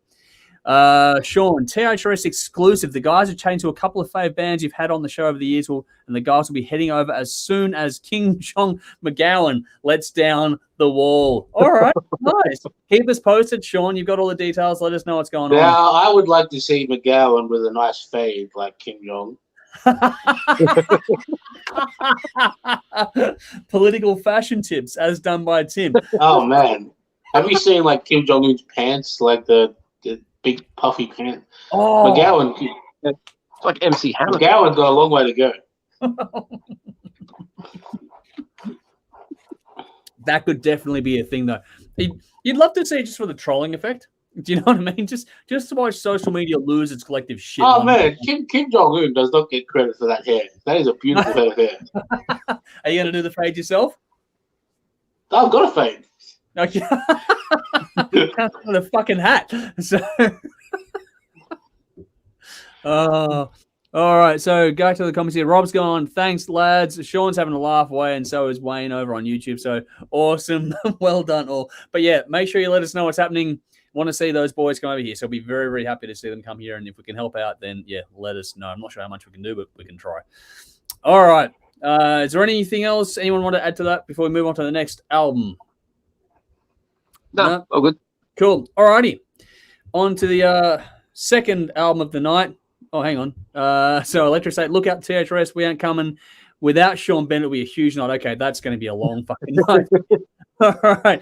Okay, looking forward to it. That's going to be good times. All righty. In the comments, in the description here, you're going to find the new single from Korn, which is Disconnect. So Korn is the band. Disconnect is a single. That's the reference track for the new album. It's in the comments, in the description now. So go and check it out while we talk about this one. This is Korn with Requiem, 9 tracks, 33 minutes, the 14th studio album from the American band, released February 2022 via Lorna Vista Recordings and Concord. Produced by Chris Collier. 3 singles have been released, including Start the Healing and Forgotten. This one was able to be completed due to the time allowed with the pandemic. And even though bassist Fieldy has taken a hiatus, fucking hell, his tracks are the ones used on this record. So there we go. Dave, how did you go? I've never been a massive Korn fan. I do like a song here and there, and that's enough for me to buy a greatest hits album many years ago. Mostly just for Falling Away From Me. That song's fucking awesome. Mm-hmm. And I've been aware of them for a long time. I haven't listened to a new album in quite a while. And for a band that's been around for a long time, been through a lot of changes, this sounds like Korn. The major difference with this is the anger isn't as prevalent as it's been in like 20 years ago. There's still plenty of aggression, but it's not that self-destructive. This band could fall apart at any moment, like it did back in the day. Yeah. But the leading songs that were released as singles in the last few weeks, to me, they sounded like they moved on for the adolescent anger, and as they should have by this age, they're in their mid-40s. But that's what kind of appealed to me with this coming album. It's just like, they still got to sound like Korn, but obviously they're not the same people that they were 20 years ago. So it's interesting what they've done here. Now, obviously, you're still going to get the heavy themes and the concepts and the lyrics, and of course, there's going to be some degree of anger. And the lyrics are really interesting on here. It's not just full of despair and helplessness. There's a sense of, finding some answers and fixing things while sort of with all the confusion and everything that's going on in your own personal demons. As I said, I haven't heard a new Korn album in a long time, so I can't say how they got to this point. But what turned me off from this, what turned me off from this band initially was their hip hop influence, the whole new metal thing. So I just kind of ignored it, and then I heard Falling Away From Me. I just like, okay, I got to start taking notice of this band. Issues is an underrated album, I reckon. Issues and Untouchables were the 2 albums that really got me interested. But after that, I kind of went in a different direction with music. But yeah, there's no hip hop, there's no fucking dubstep or any of that crap that's sort of experimented with on here. Just a straight up Korn album. And from the opening track, you get that distinctive heavy bottom end riffs, and you also got the clean tones that Korn do so well. They're really clever at that contrast between the light and shade, and it's develop things from one section and one feel to the other just really, really well. A lot of this put me in minds of Falling Away From Me as part of what appealed to me with this album. But once again, different energy and a different anger. Yep. Worst is on its way. I noticed in that song they're filling out some of the riffs with a keyboard. There's some keys deep in there. I'm like, that's cool. And I'm like, when the fuck did Korn use a keys? When did they start doing that? But I'm sure at some point from Untouchables to now they've done it before. But it's just like I like this addition because it just brings a new dynamic. I'm in Lost in the Grandeur. There's a section where there's multi-track different styles of lyrics. And I fucking love when bands do that. I have for a very long time because I have to say, Guns N' Roses, they did a lot of that stuff. Multi-track lyrics on different octaves and different styles in Chinese Democracy. What Jonathan Davis is doing here is it's just anger or normal or clean, but there's a few different in there that just works together really well. And there's a cool structure to that song where it gets quiet and then it builds up and then you got different lyrics. Only criticism would be it's a bit short, 33 minutes. Usually about 42 minutes is a average run time, but I'm sure COVID, pandemic, lockdown might have affected what they could do rather than just fill it with songs for the sake of it. It has sharpened it up and made it the best album they could do at this time in their career. It's grown on me with further listens. I enjoyed it the first time, but with each listen, there's more and more to find them. Not every song. There's some songs just like, it doesn't do anything for me, but that's cool. I am interested to start going back through their albums from this point and see if I've missed anything. But now, there's a few comments that I've been reading online, and it's not getting a very favorable response so far, which kind of makes sense because I like it. Usually I like the albums that people hate. So that's cool. But overall, I gave it 8 out of 10. Forgotten, Start the Healing, Lost in the Grandeur, Penance to Sorrow, and Worst is on the Way. Standouts. Okay. If you like this one, check out the previous album, The Nothing. I think it was 2019. I think you'd like that one if you like this one. So, check that out. Okay, cool. I'll get that listen.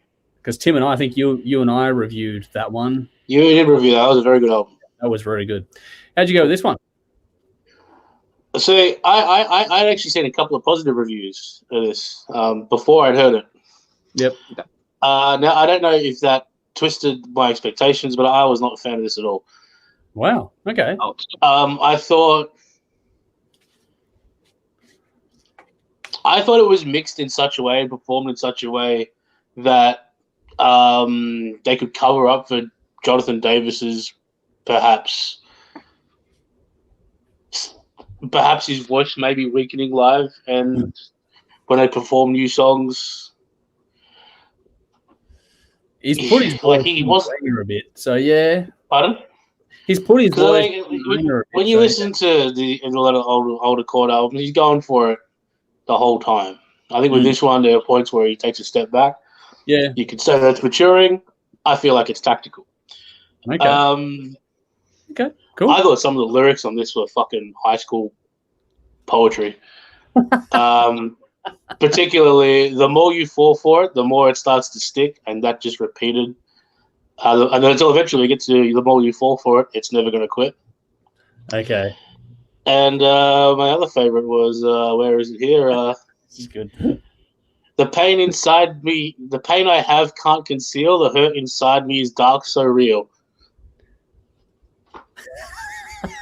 I've heard worse. I've heard that's fucking teenage emo phase, man. Like that's bad. I've heard, Stripe have some fucking terrible lyrics. Oh God, here we go.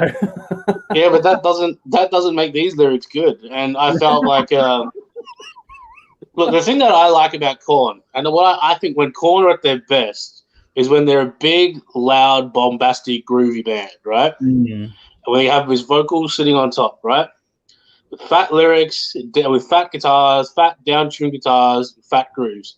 Yeah. Very little of that on this album. So if that's what you like about Korn, if you like the hit Korn singles, you're not going to get much of that on here.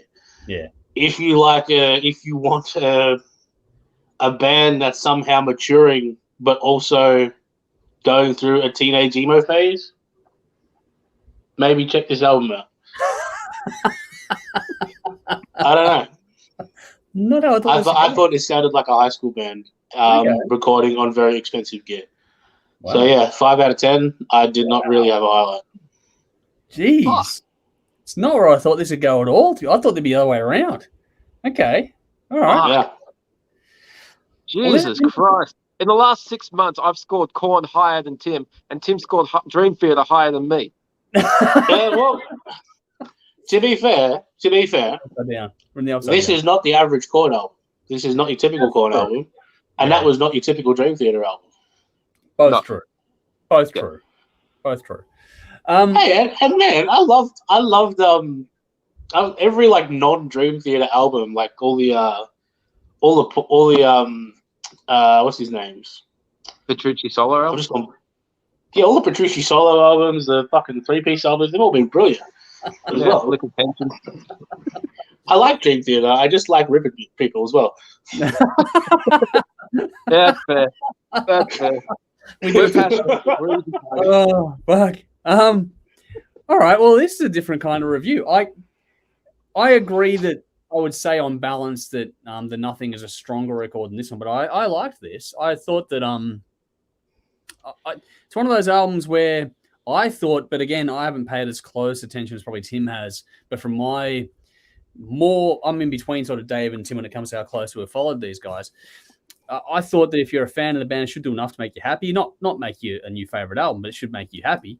If you're not a fan, this won't do anything to change your mind. It's kind of gone the other way around. It's made the fan unhappy and the other person, the non-fan, happy. So it's like, okay, well, fuck, here's my review. Just toss it. My review can go in the bin. So look, for me, they're not really trying anything new at this point in their career. They don't need to. They've done everything they need to do in that regard. They just do what feels right for them. I lyrically goes into darker territory as always. Yes, it's not quite as sharp as previous releases, which Tim has, painfully taken us through. But I just think that they do a pretty good job overall. There are some always tacky moments, but generally speaking, they do a good job, and this one's good. What I liked about this one was the vocals and the harmonies applied to them. Yes, it's not as punchy or as intense as previous releases, but the way they used harmonies, I'm a big fan of the Issues album. That album for me is fucking fantastic. And so when it comes to this one, what they've done with it, they've gone back to that a little bit and made it. So you got that atmospheric approach with the harmonies coming into, which made it really interesting to me to listen to. I think that they still have their groove. It's not as bombastic as previous releases, but they still have the groove there. I think they use space well on this one. It's dense, but the light and shade is nicely done on this one too. So it's not, over the top, just a full-blown sound wall. There's nice depth space and all those things you want on a listen as well. Well, there were some good hooks in this one too. The balance between the beauty and the aggression, I thought they did pretty well for mine. So, I enjoyed what they did in that space. It's not, again, not as intense as previous releases, but what they did do in that space and how they balanced it against the lighter moments, I thought they did pretty well. I thought it flowed well. It didn't have any dud moments. It's a short listen, so it flies by. And I thought that, the emotive side of these guys, even if you're not going to be, A1, the lyrics of it, the emotional performances that John Davis always gives is pretty bloody good. So I think he's got that well. And the maturity that's crept in over the years, I think, is a welcome change of pace for me. But again, I can see why other people would say otherwise too. I think this album feels like a bit of an amalgamation of everything they've done before up until now. It's a melting pot kind of an album. It's not better than any of the other ones, quote unquote, apart from maybe, the one I fucking put in the bin before. The collab album. The Totality. Yeah, Totality. It was fucking woeful. It's better than that, but maybe not, a standout head and shoulders above the rest of the rest of their catalog, but it is a solid outing from this band that do a very good job what they do. I think I think it's worth your time. I think it's worth checking out. I thought the closing track, Worst Is On Its Way, is a really, really interesting way to wrap up this album. It feels like there's unfinished business. So you feel like, this is a short listen. You feel there's more coming sooner rather than later when it comes to how this closes. I don't know if that's intended or not, but that's how it felt to me. Listen to it. It felt like, okay, they're not done yet. There's more in the tank. They got more to come. And in a way, closing with the worst is yet to come. It makes me feel like the next album is going to be more hard hitting than this one is. It felt that way. Listen to it. I might be proven completely wrong in 2 years' time, but for me right now, that's how I felt listening to it, which is actually a nice way to finish it off. So I like the way it finished up. And also in that track, how there was the nod to the old school days back in Ball Tongue era, that kind of stuff, when there was that beatbox thing at the last sort of. That was actually cool. I like that. Yeah, I enjoyed that little nod there. So I think that maybe I didn't like it. I did. I thought it was, maybe that was the trade-off for, like you said, they may be sort of helping the vocals a little bit by not going as hard for it. I thought that was the trade-off by going back to that a little bit. I enjoyed that part, actually. I thought it was really well done. But anyway, for me, it was an 8.5 out of 10. It's a good listen. I picked Disconnect, Let the Dark Do the Rest, and Worse is on its way as my standouts on this one. Alrighty. Okay, we've got some people going back and forth on the comments here, which is cool. All right, there'll be some different conversations going on here as we get through it. What do we got here? When it came to the gig coming over here with Electric State before, Sean Bennett only for cover Ebony and Ivory when he was coming here to playing the gig here in Melbourne. And I'm happy to come on stage and sing the Stevie Wonder parts. You're gonna do the dance as well? The Stevie Wonder dance? Yeah. Oh, like that? Oh, yeah. Well, yeah, of course, man. Craig says Sean will have everyone triple parked and quadruple parked. So there we go. Nicole, when it comes to Korn, says, yeah, nope, I just can't get into these guys. And you're not the only one there as well. Wayne says, I struggle too. Should give them a bit more of a go. But Seven says new Korn is killer. So we are getting that different feedback from different people, which is cool. Nicole says, I keep trying. Korn are just too new for me. And she's gone facepalm because she spelled it wrong. And she's gone here. Okay, this is a different segue here. But Nicole's gone, before I forget, Wayne, check out the band Induction now. A few of us here have checked this one out. Very cool. Dave put this one in the chat the other day, actually. So, yes, it's Kai Hansen from Halloween, his son's band. There's a bit of back and forth in the comments. I'm not going to read them all out. But, yes, that's very cool track. So, Kai Hansen has his own band in Induction, wasn't it? Yes, Induction. And the new single has just been released. I forget the name of it off the top of my head. Dave, do you remember the name of the single? No, offhand, no. No. All right. I could pull it up, but it's going to take me too long. But no, it's very, very cool. Very well done. And if you like that, yeah, you're going to like what's coming next. So I have good feelings about the upcoming release from those guys. It's going to be good. Sally says, I agree with Tim. I noticed the naffy lyrics. Nothing I heard inspired me to seek out more on the album, although I did listen to another song. I liked it less than this song. So there you go. All right. Here we go, Dave. This will be one for you. Wayne has gone, my hot tip is Vintage Caravans. That's one you and I both enjoyed. That's a very cool band. Very cool band. So Nicole's gone, sweet. We'll check him out. Do check that out. That's very cool. Nicole's going to want that streamed. I'm assuming that's referring to Tim getting up and doing the Stevie Wonder parts. So I'll see what I can do. Andrew's gone, yeah, Nicole, Korn don't do it for me as well. So there's a bit of back and forth in the comments. And Neil, good to see you here. Korn tastes great with butter. The band, meh. So that's a fair comment. There we go. And Nicole, Sacrifice. That's the single from Induction. That's true. Yes. Well done. That's about right. Thank you for the save there, Nicole. That is the song. Check it out. If you want another cool single, I might actually add that to the list to check out in the next Monday. Thursday's already full. But we'll see how we go. All righty. One more band to go. Time for the main event of the evening. Let's fire this one off and get on out of here. The next one up is the mighty Saxon. For the long-time viewers, you'll remember Dennis going, Saxon! Fucking his big, boomy voice that only Dennis can do. I sound like a weak-ass Cookie Monster trying to replicate it. But this is Saxon, The Pilgrimage. So the band is Saxon. The song is The Pilgrimage. The new album is Carpe Diem, and we're about to review it now. And here's what Nicole said before. Woohoo, Saxon. So there we go. All righty, let's get into it. So Saxon, Carpe Diem. 10 tracks, 44 minutes. 23rd studio album, if you don't mind, from the British band, released February 2022 via Silver Lining Music, produced by Andy Sneap at Backstage Recording Studios with vocalist Biff Byford as well. 2 singles have been released in this, with the title track being one of them, and Remember the Fallen as well. One of the icons of the new wave of British heavy metal movement. This band are now over 40 years old and show no signs of slowing down because they released this album this year and a covers album about mid-2021 as well. So they are still as busy as ever. Got some more comments. I'll get to those in a second. But Tim, how'd you go? Saxon. I have not heard enough of this band. Yeah. Also, Andy's did a fine job again. Yes. Yep. So out of the 23 albums, I've probably heard 4 or 5, and I enjoy all of them. Mm.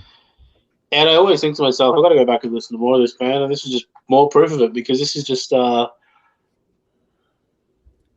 complicated. It's new wave of British heavy metal, performed with a surprising amount of attitude and energy for guys that lived through that era. Yep. But recorded in such a way where it's done on newer gear and newer a nice desk where everything comes through cleanly, and they've avoided the temptation to get it too clean. Yeah, it just sounds like a good heavy metal record should in 2022. Yep.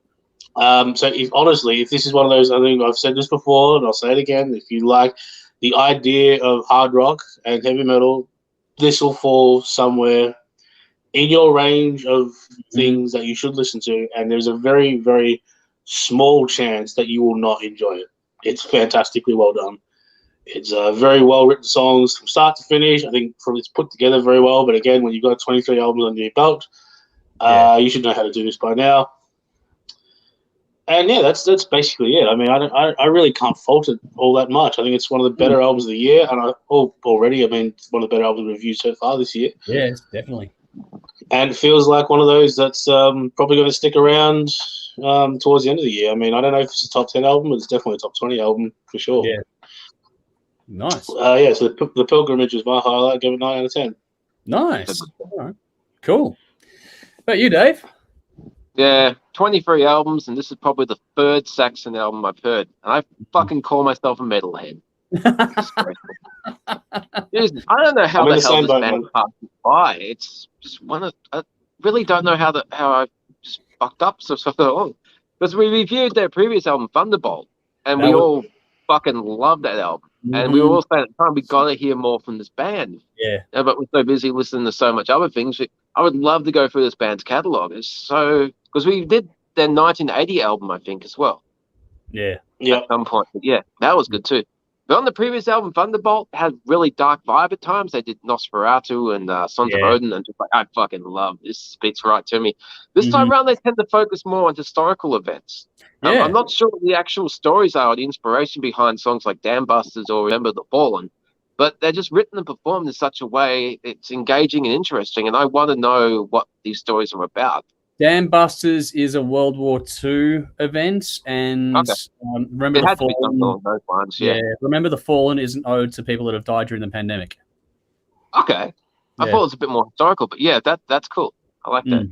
There's a lot of meat in these songs. They're really well crafted and really, as Tim said, a band that's been around this long and still making music, they obviously know what they're doing. The track order is really well placed. It's just such an easy album to listen to over and over. I was actually listening to this on headphones while I was at Woolworths doing my weekly shopping. I'm completely engaged in what's going on, and I think I'm bumping into people. I'm not sure I wasn't paying attention. Dave's starting a mosh pit in the meat aisle. I just start throwing shit at people. Fuck you, vegan.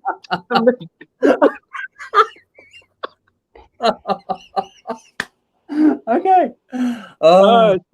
Doing your own Blackie Lawless impression. I can be an angry shopper sometimes. I was listening to Korn before this, so yeah, I was just slamming into old people like, fuck yeah! Man, as I said, the track order is really well done. You get the two heaviest songs, and then you get the Pilgrimage, and I love clean tone intros to songs, like fucking One from Metallica or any song starts with a clean tone and then builds up. It's really cool song structure. The right place at the right time in this album. Lady in Grey.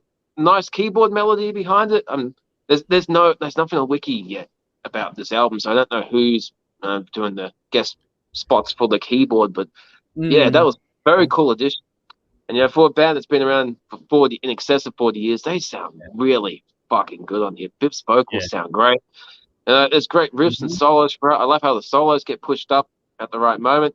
This isn't one of those modest bands. They're not overly flashy, but when it's time to solo, it's just like I'm playing guitar, motherfucker. You gotta listen to me. That's the shit you want. Great tone. The fucking tone of the riffs says bounce out. The production captures everything really nicely, and this band still has a hell of a lot left in the tank, and I hope they make it over here one day, because the state of the world, tours are unpredictable, but just hang on a few more years, man. Get over here. I'd love to see this band. 8.5 out of 10. Carpe, Diem, Pilgrimage, Dam Busters, Remember the Fallen, and Lady in Grey are my standouts. Great album. Nice. Cool. It's cool that you liked Lady in Grey because for me, I liked the song, but I thought it was one of the weaker spots on the album. Okay. But it's cool that it became your standout. So it's one of those. It shows me that this album is one of those ones that'll have different standouts for every person, which is pretty cool. There's something for everyone, easily. Yeah, I like an album that does that one. Now, my first note here is that Biff is 71 now. For fuck's sake, the bloke has still got his pipes. My God, don't stop. That makes him older than Halford, doesn't it? Halford's just turned 70. Or... I think maybe. I'm not entirely sure of the birthday. It's not my forte. Around there, but shit. If he wants to get on the Google and let me know, then yeah, by all means, Yeah, go. no, look. Yeah. Google machine. Yeah, but Biff 71 vocals are fucking bang on. But I think Andy Sneap is becoming the go-to producer for the veteran metal bands. Sneak did this. It reminded me of Firepower. Exactly. Yeah. For me, this sounds like a cross between what Judas Priest did with Firepower and what recent Iron Maiden albums have sound like. It sits in the middle of those two spectrums, kind of a thing. It's He needs to do an Iron Maiden album. That was fucking impressive because he'd tell him where to cut the fat too. Like he does. He didn't he? He's done a lot. He did the Accept album last year, which was fucking awesome. Yeah. He's done heaps He's now. the guy at the moment. For veteran metal acts, and he's not afraid, obviously, to tell them when to fucking cut the crap on a song. He just, I don't know. Or even just for that kind of, British heavy metal style. He just knows what he's doing. He's just an expert. I could see him easily doing like a Sabaton album. Yes, that would be fantastic as well. Anything like that. That kind of power metal style would be great at it. The new wave British to the power metal kind of style, he would be. He'd be interesting with Nightwish as well. Yeah. Tonally, it'd be interesting to see what he'd do. He'd change things on him. That'd be for sure. It'd give him a lot more. Yeah, Rob Halford is 70. He turned 71 in August. There you go. So here we go. Now, I think that I could write about production and vocals. I will probably later on, but this is just a great fucking record. I like the orchestral build up into the opening of the album. That launched in the title track, Carpe Diem, and then when that kicks in, it's just fucking go time for this album. There are no punches pulled here. The riffs, the drums are all firing. The solos have all the flash you want from this sort of stuff, and the vocals are going full fucking tilt. There's only a little bit of a touch of age on this one, but it's like a wine effect, not a vinegar effect. It actually adds maturity and depth to what's going on to this one here. This is impressive from top to bottom. It's really punchy tone-wise. Like I said, it's between the Firepower and the recent Iron Maiden album, kind of sonically speaking. But this is Saxon. This sounds like Saxon, but it's just got that heat from the production, the tones and the punch. Just fucking hell. Stink does a great job with these bands. Like I said, he just knows how to get the sounds and cut the crap and just make a fucking kick-ass record. So his track record's good. I know he's doing work with Judas Priest at the moment, so be like, okay, cool. I'm keen on the next album kind of thing. So it's a nice tone. It really adds some punch to this sort of stuff here. There's something about the snap that he brings. There's this snap on a Sneap album that just fucking comes. It just kicks out his speakers. It's really, really nice. The storytelling is fantastic on this. Lyrically, these guys are no slouches at all. They do great work. But this one, if you like the game Civilization, this feels like you're listening to an album that's taking you through the different periods of time within the game of Civilization. So it takes you from, ancient times, as Hadrian Walls references and things like this, to today's kind of stuff, which is where you remember the fallen with the COVID pandemic. But I really enjoyed the lyrics. Things like the heartfelt touches in The Pilgrimage are well done as well. There's little orchestration pieces in between songs, or just not in between, but like at the tail or the beginning of songs, sort of makes this thing sort of flow really nicely, gives it an ebb and flow effect to peaks and troughs if you playing along and having a drink at home. That was, this one, because of that effect, flies by. It's so easy to listen to, easy to repeat spin as well. There's peaks and troughs on this journey. This one has all the ups and downs placed just right. I love the album flow. And when they open the space up, I love how they give room to the bass and the clean guitar tones. When they really open up and play with that, it worked really well for them on this one too. Everything's really well balanced. There's not a lot of tricks on this one, but the mix is great. It's polished, but it's got grit. It's just really well rounded, and it just sounds fucking fantastic. Combine that with good songs, good songwriting, great performances, all that sort of stuff, you're going to get a really, really good fucking record. If it ain't broke, don't fix it. And this is fucking fantastic. Very, very hard to fault. I like the way they close the album as well, with the shortest and sharpest sort of punchiest track on here. Living on the Limit. That was the shortest song I think on the album, less than 3 minutes long. It was fucking bang, bang, bang. It was like, okay, cool. That's a great way to close out. It makes you appreciate the Take No Prisoners approach and makes you feel like there's a lot more to come in the tank. It leaves you feeling like there's a lot more to come, not just like, they're a band coasting. They are kicking ass and taking names right now. If you love metal at all, if you're watching us, then this is an album you should check out. If you want to hear veterans doing what they do well, then this is it. I'm going to be going back to this one pretty often this year. I think it's going to be up there at the end of the year. Early call, beginning of Feb, I know, but we always get some that just go, okay, that's going to stay with you. By then you're going to remember it just like that.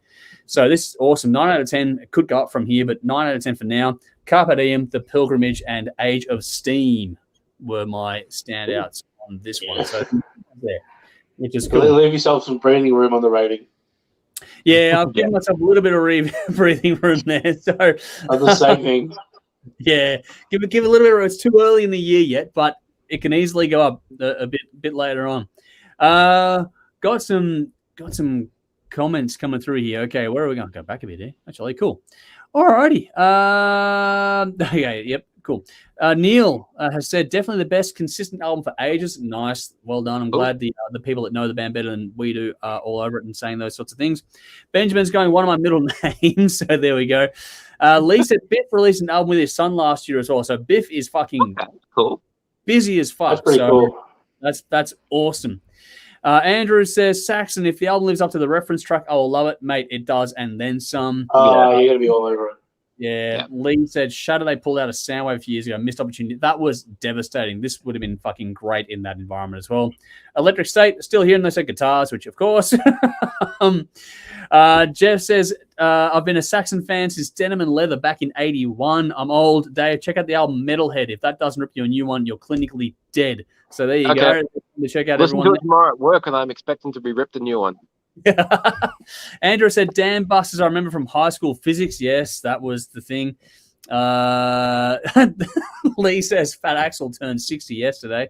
So Not as fat as he used to be. He got himself in shape. I will defend him. Hey, he's a man. He's not a fucking vegan. He likes burgers. Hey, sometimes we all like burgers, man. Like burgers, burritos, beers. Fucking sissy vegan. It could be good. Andrew says, hey, man, chocolate's vegan as well. You can put on weight and be vegan. Yeah, this is true. The bombs would skip along the surface. Yeah, so when it comes to dam busters, they had this thing where the planes would fly in and they'd have to drop a bomb that would actually skip across the water into the dam wall and burst the dam. That's what it's all about. Make a movie about that.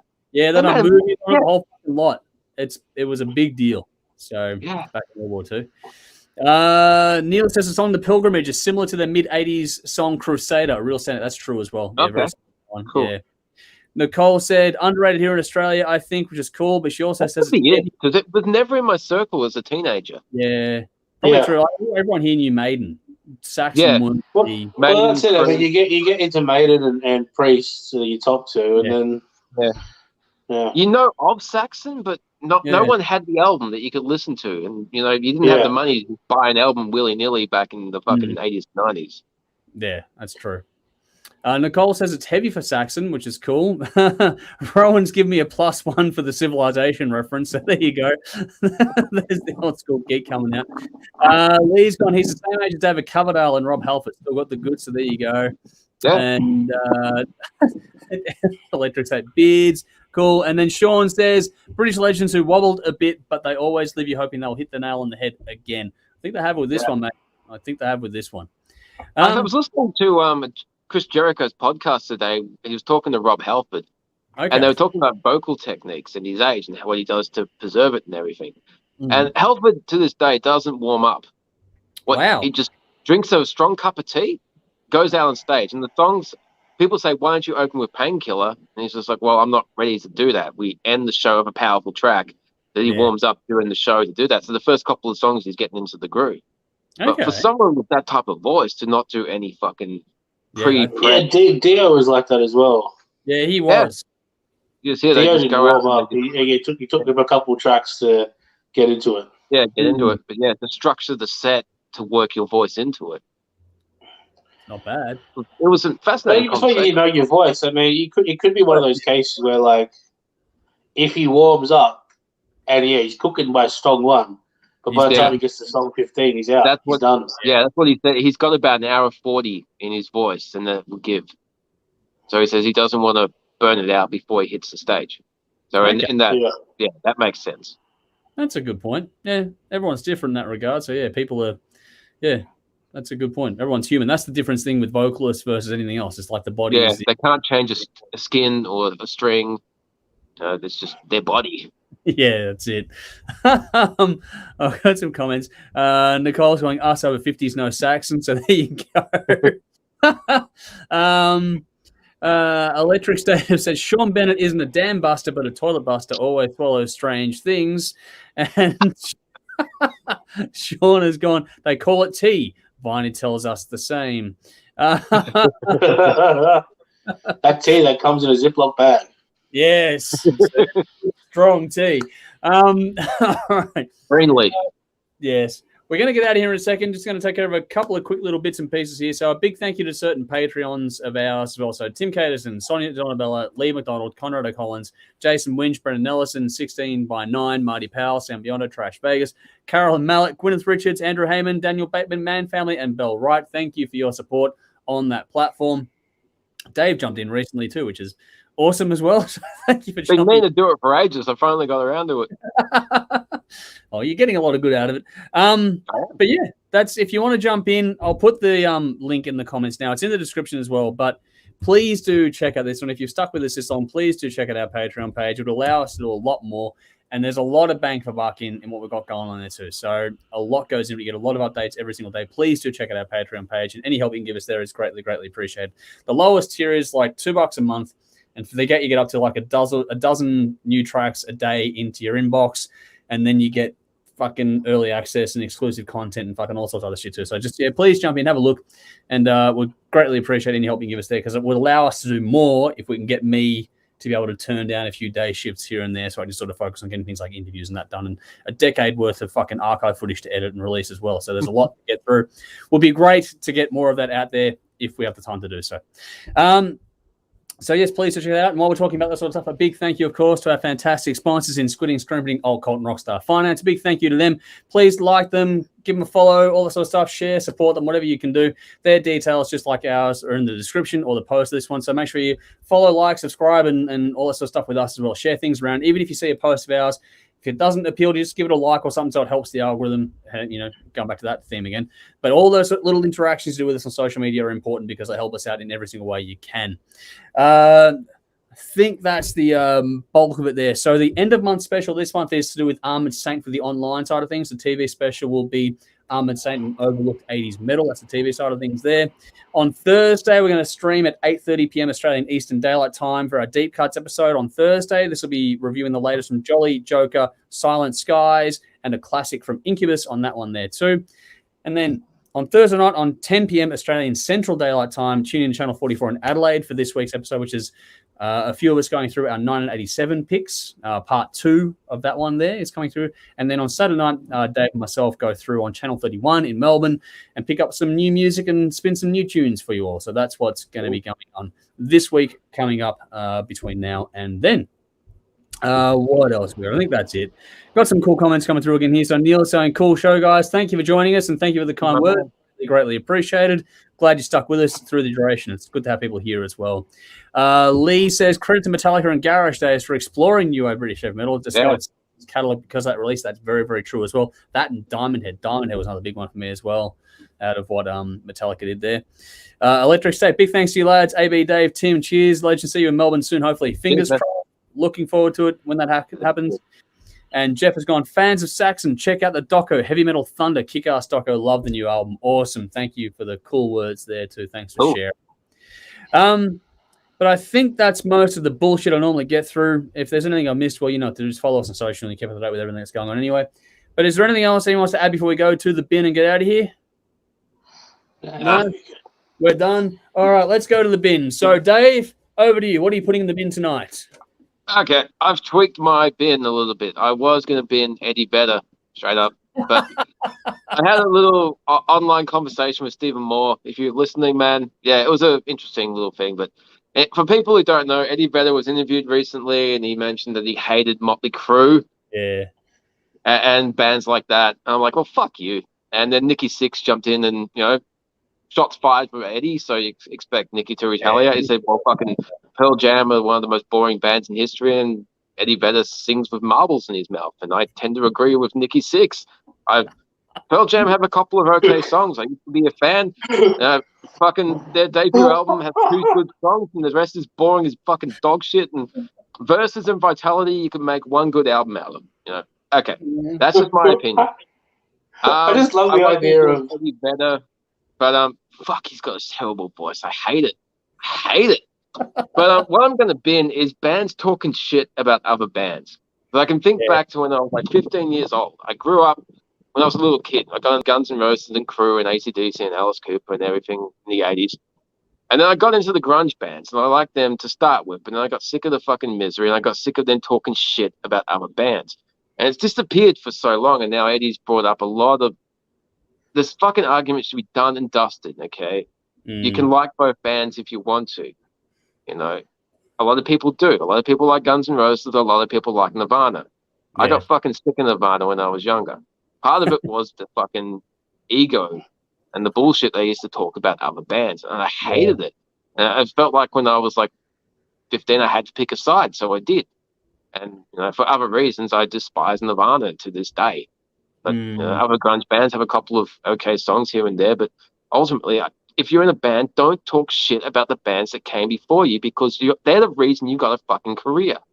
I never heard people from the 70s complaining about the 60s. Never heard people from the 80s complaining about the 70s. Or the 90s came along and they just started talking shit. It's like, fuck off. Don't talk shit about other bands. You're lucky you have a career. So, yeah, that in the bin.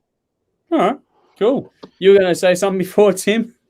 I just like the idea of Motley Crue criticizing a singer. Yeah. Let them in their prime, man. I'm not going to defend Vince Neil now. I mean, points were due because Eddie Vedder sings all the words, so Kind of. He makes not really. No. He adds extra syllables. Probably more than Vince does, to be fair. I always criticize Pearl Jam for. I wouldn't criticize the singing. Next thing you're going to be like, man, that bass player takes a lot of drugs. That's and the drummer was in a porn tape. Oh, fuck. To be fair, in Vince's prime, he was a much better frontman than Eddie Vedder. Oh, don't know about that. The early festival stuff. Vince in his prime had a lot more energy. Got the crowd going a lot better. Eddie did some dangerous. Yeah, look, Vince Neil is in the Las Vegas Elvis stage right now.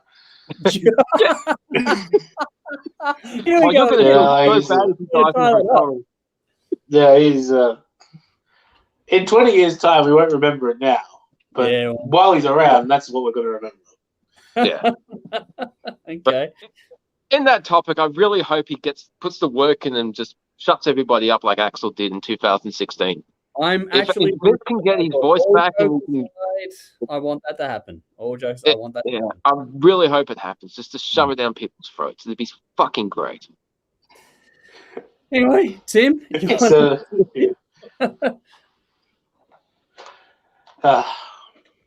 brilliant.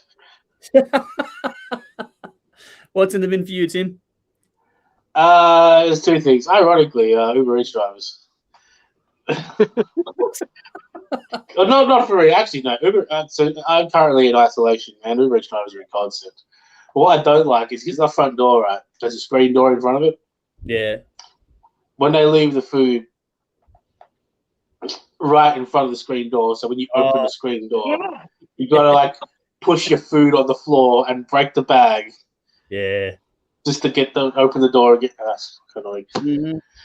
Anyways, the main thing that annoyed me, and it's been annoying me a lot lately, is when you're playing video games online and you're beating somebody else's ass, right? Yeah. And then just before you hit that final blow, they quit the game. Rage quit. Yeah, but they rob you of the satisfaction of beating them. That's the point, right? I know that's the point, and it makes me mad. Like stand up and take your beating, take your punishment. I don't care if it's on FIFA or Pokemon Go. You do it properly. Oh man, it's like take it like a man. But if they're playing video games online, they're a fucking nerd, so they ain't taking shit like a man. Hey man, everybody plays video games online now. Like that's just I know. That's just it. Wow. Okay. Didn't think we'd ever get that, but there we go. Is that it? You done with that, or that's it? That is it. All right. Mine feels really tame by comparison, but I'm going to do it. I'm going to put in bands or artists that soft change release dates. Lee, I know you'll appreciate this one. We were all hanging for Michael Romeo's new album. It was originally scheduled for Friday, just gone. It's now pushed out to fucking, March or May or something. So I fucking hate that. At least let people know, not just change the banner artwork or whatever else. Actually fucking make a That's point. not a good sign. We are actually changing the release date. It's fucking, what the hell? Just, because I've been hanging. I know I can wait a few weeks longer. It's not the end of the world, but just fucking at least make it known. So you're not sitting there going, awesome. Because it's sitting there going a couple of hours to go on Thursday night going, and then we can hear it. I went and checked on Friday morning. It's like, it's not there. Go and do some digging. It's like, okay, I got to wait 8 more weeks. Like, just fucking actually let everyone know. It's okay. Just, be up front and get on top of it, not just fucking slowly, quietly put it under the rug. Fuck off. In the bin. Don't like that shit. Boring by comparison, but yes, there we are. What do we got here? Got some comments. Got to go back. Alrighty. Okay. So 707 is going, thanks guys, great show. Thank you for joining us as well. Appreciate you taking the time to spend time with us tonight. Always good to have people here. Jeff's gone, and tomorrow is International Clash Day. Rock the Casbah. So there we go. Andrew's gone, in the bin, learner drivers, so many on the road. Suddenly that's because they couldn't take their lessons during the pandemic, so they're doing it all now. Nicole is saying 13-year-old boy is in the bin for spilling his ice cream at 9 p.m. on his bed. Sorry, I changed the sheets yesterday. That fucking sucks. He's 13. Yeah. Change himself. Make him sleep in it. You swapped your bed, now you sleep in it. Yeah. You made your bed, now you lie in it. Lee says, bring back Celebrity Deathmatch when it came to your comments about the bands ragging on each other before. Which was it Neapolitan ice cream? Bookend. I like it. Oh, nice. I love how we're tying this all together. Nicole says music is to be enjoyed, not slagged. Nicole says Andrew lockdown back up and now they're out. I think.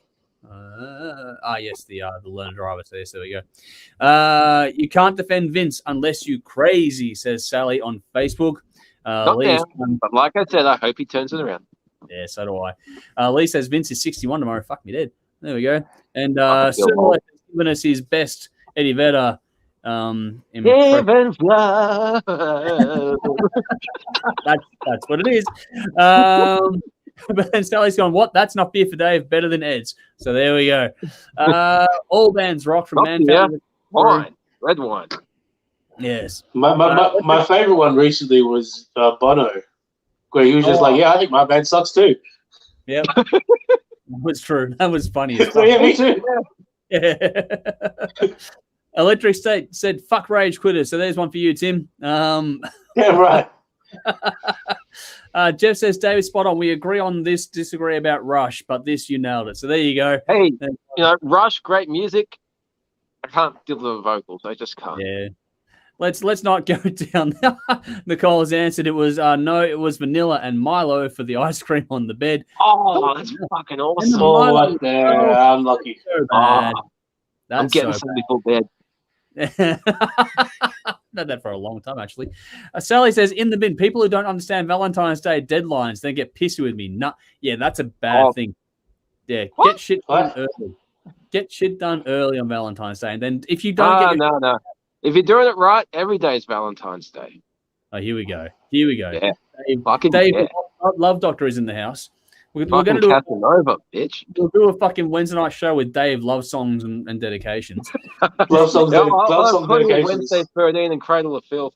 Yeah, exactly. What was that one you put the other night? The Cradle of Filth one. Necromantic fantasies. Yeah, that's it. Fucking Necromantic fantasies. Yeah.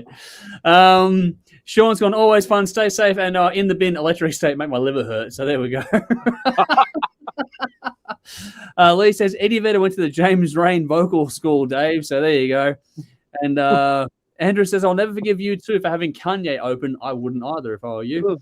And Nicole says, I agree. Sadly, Evan says, in the bin. And Lee says, Dave is the ultimate feel good. So there we go. Ultimate Dr. Feel Good. Oh, I am, baby. I am. Roland's gone, weren't Vanilla and Miley the two singers from Milli Vanilli? So fair point. Could be comment of the night right there from Rowan. Seven's going Ed Sheeran in the bin. Okay, cool. There we go. Yeah, and Nicole says, I'll never forgive you two, full stop. And that's a fair point as well from Nicole. So there we go. Right. Okay, we'll have to get out of here. It's been an absolutely fun night. Thank you both for joining us here, and thank you all for having some fun with us in the comments and getting involved in this one tonight. It's been an absolute blast. Is there anything else? Are we done? We out? No, we're out. All right, cool. We'll see you all again on Thursday night. Until then, I'm Andrew. I'm Dave. Tim. As always, drink up. Rock on. Even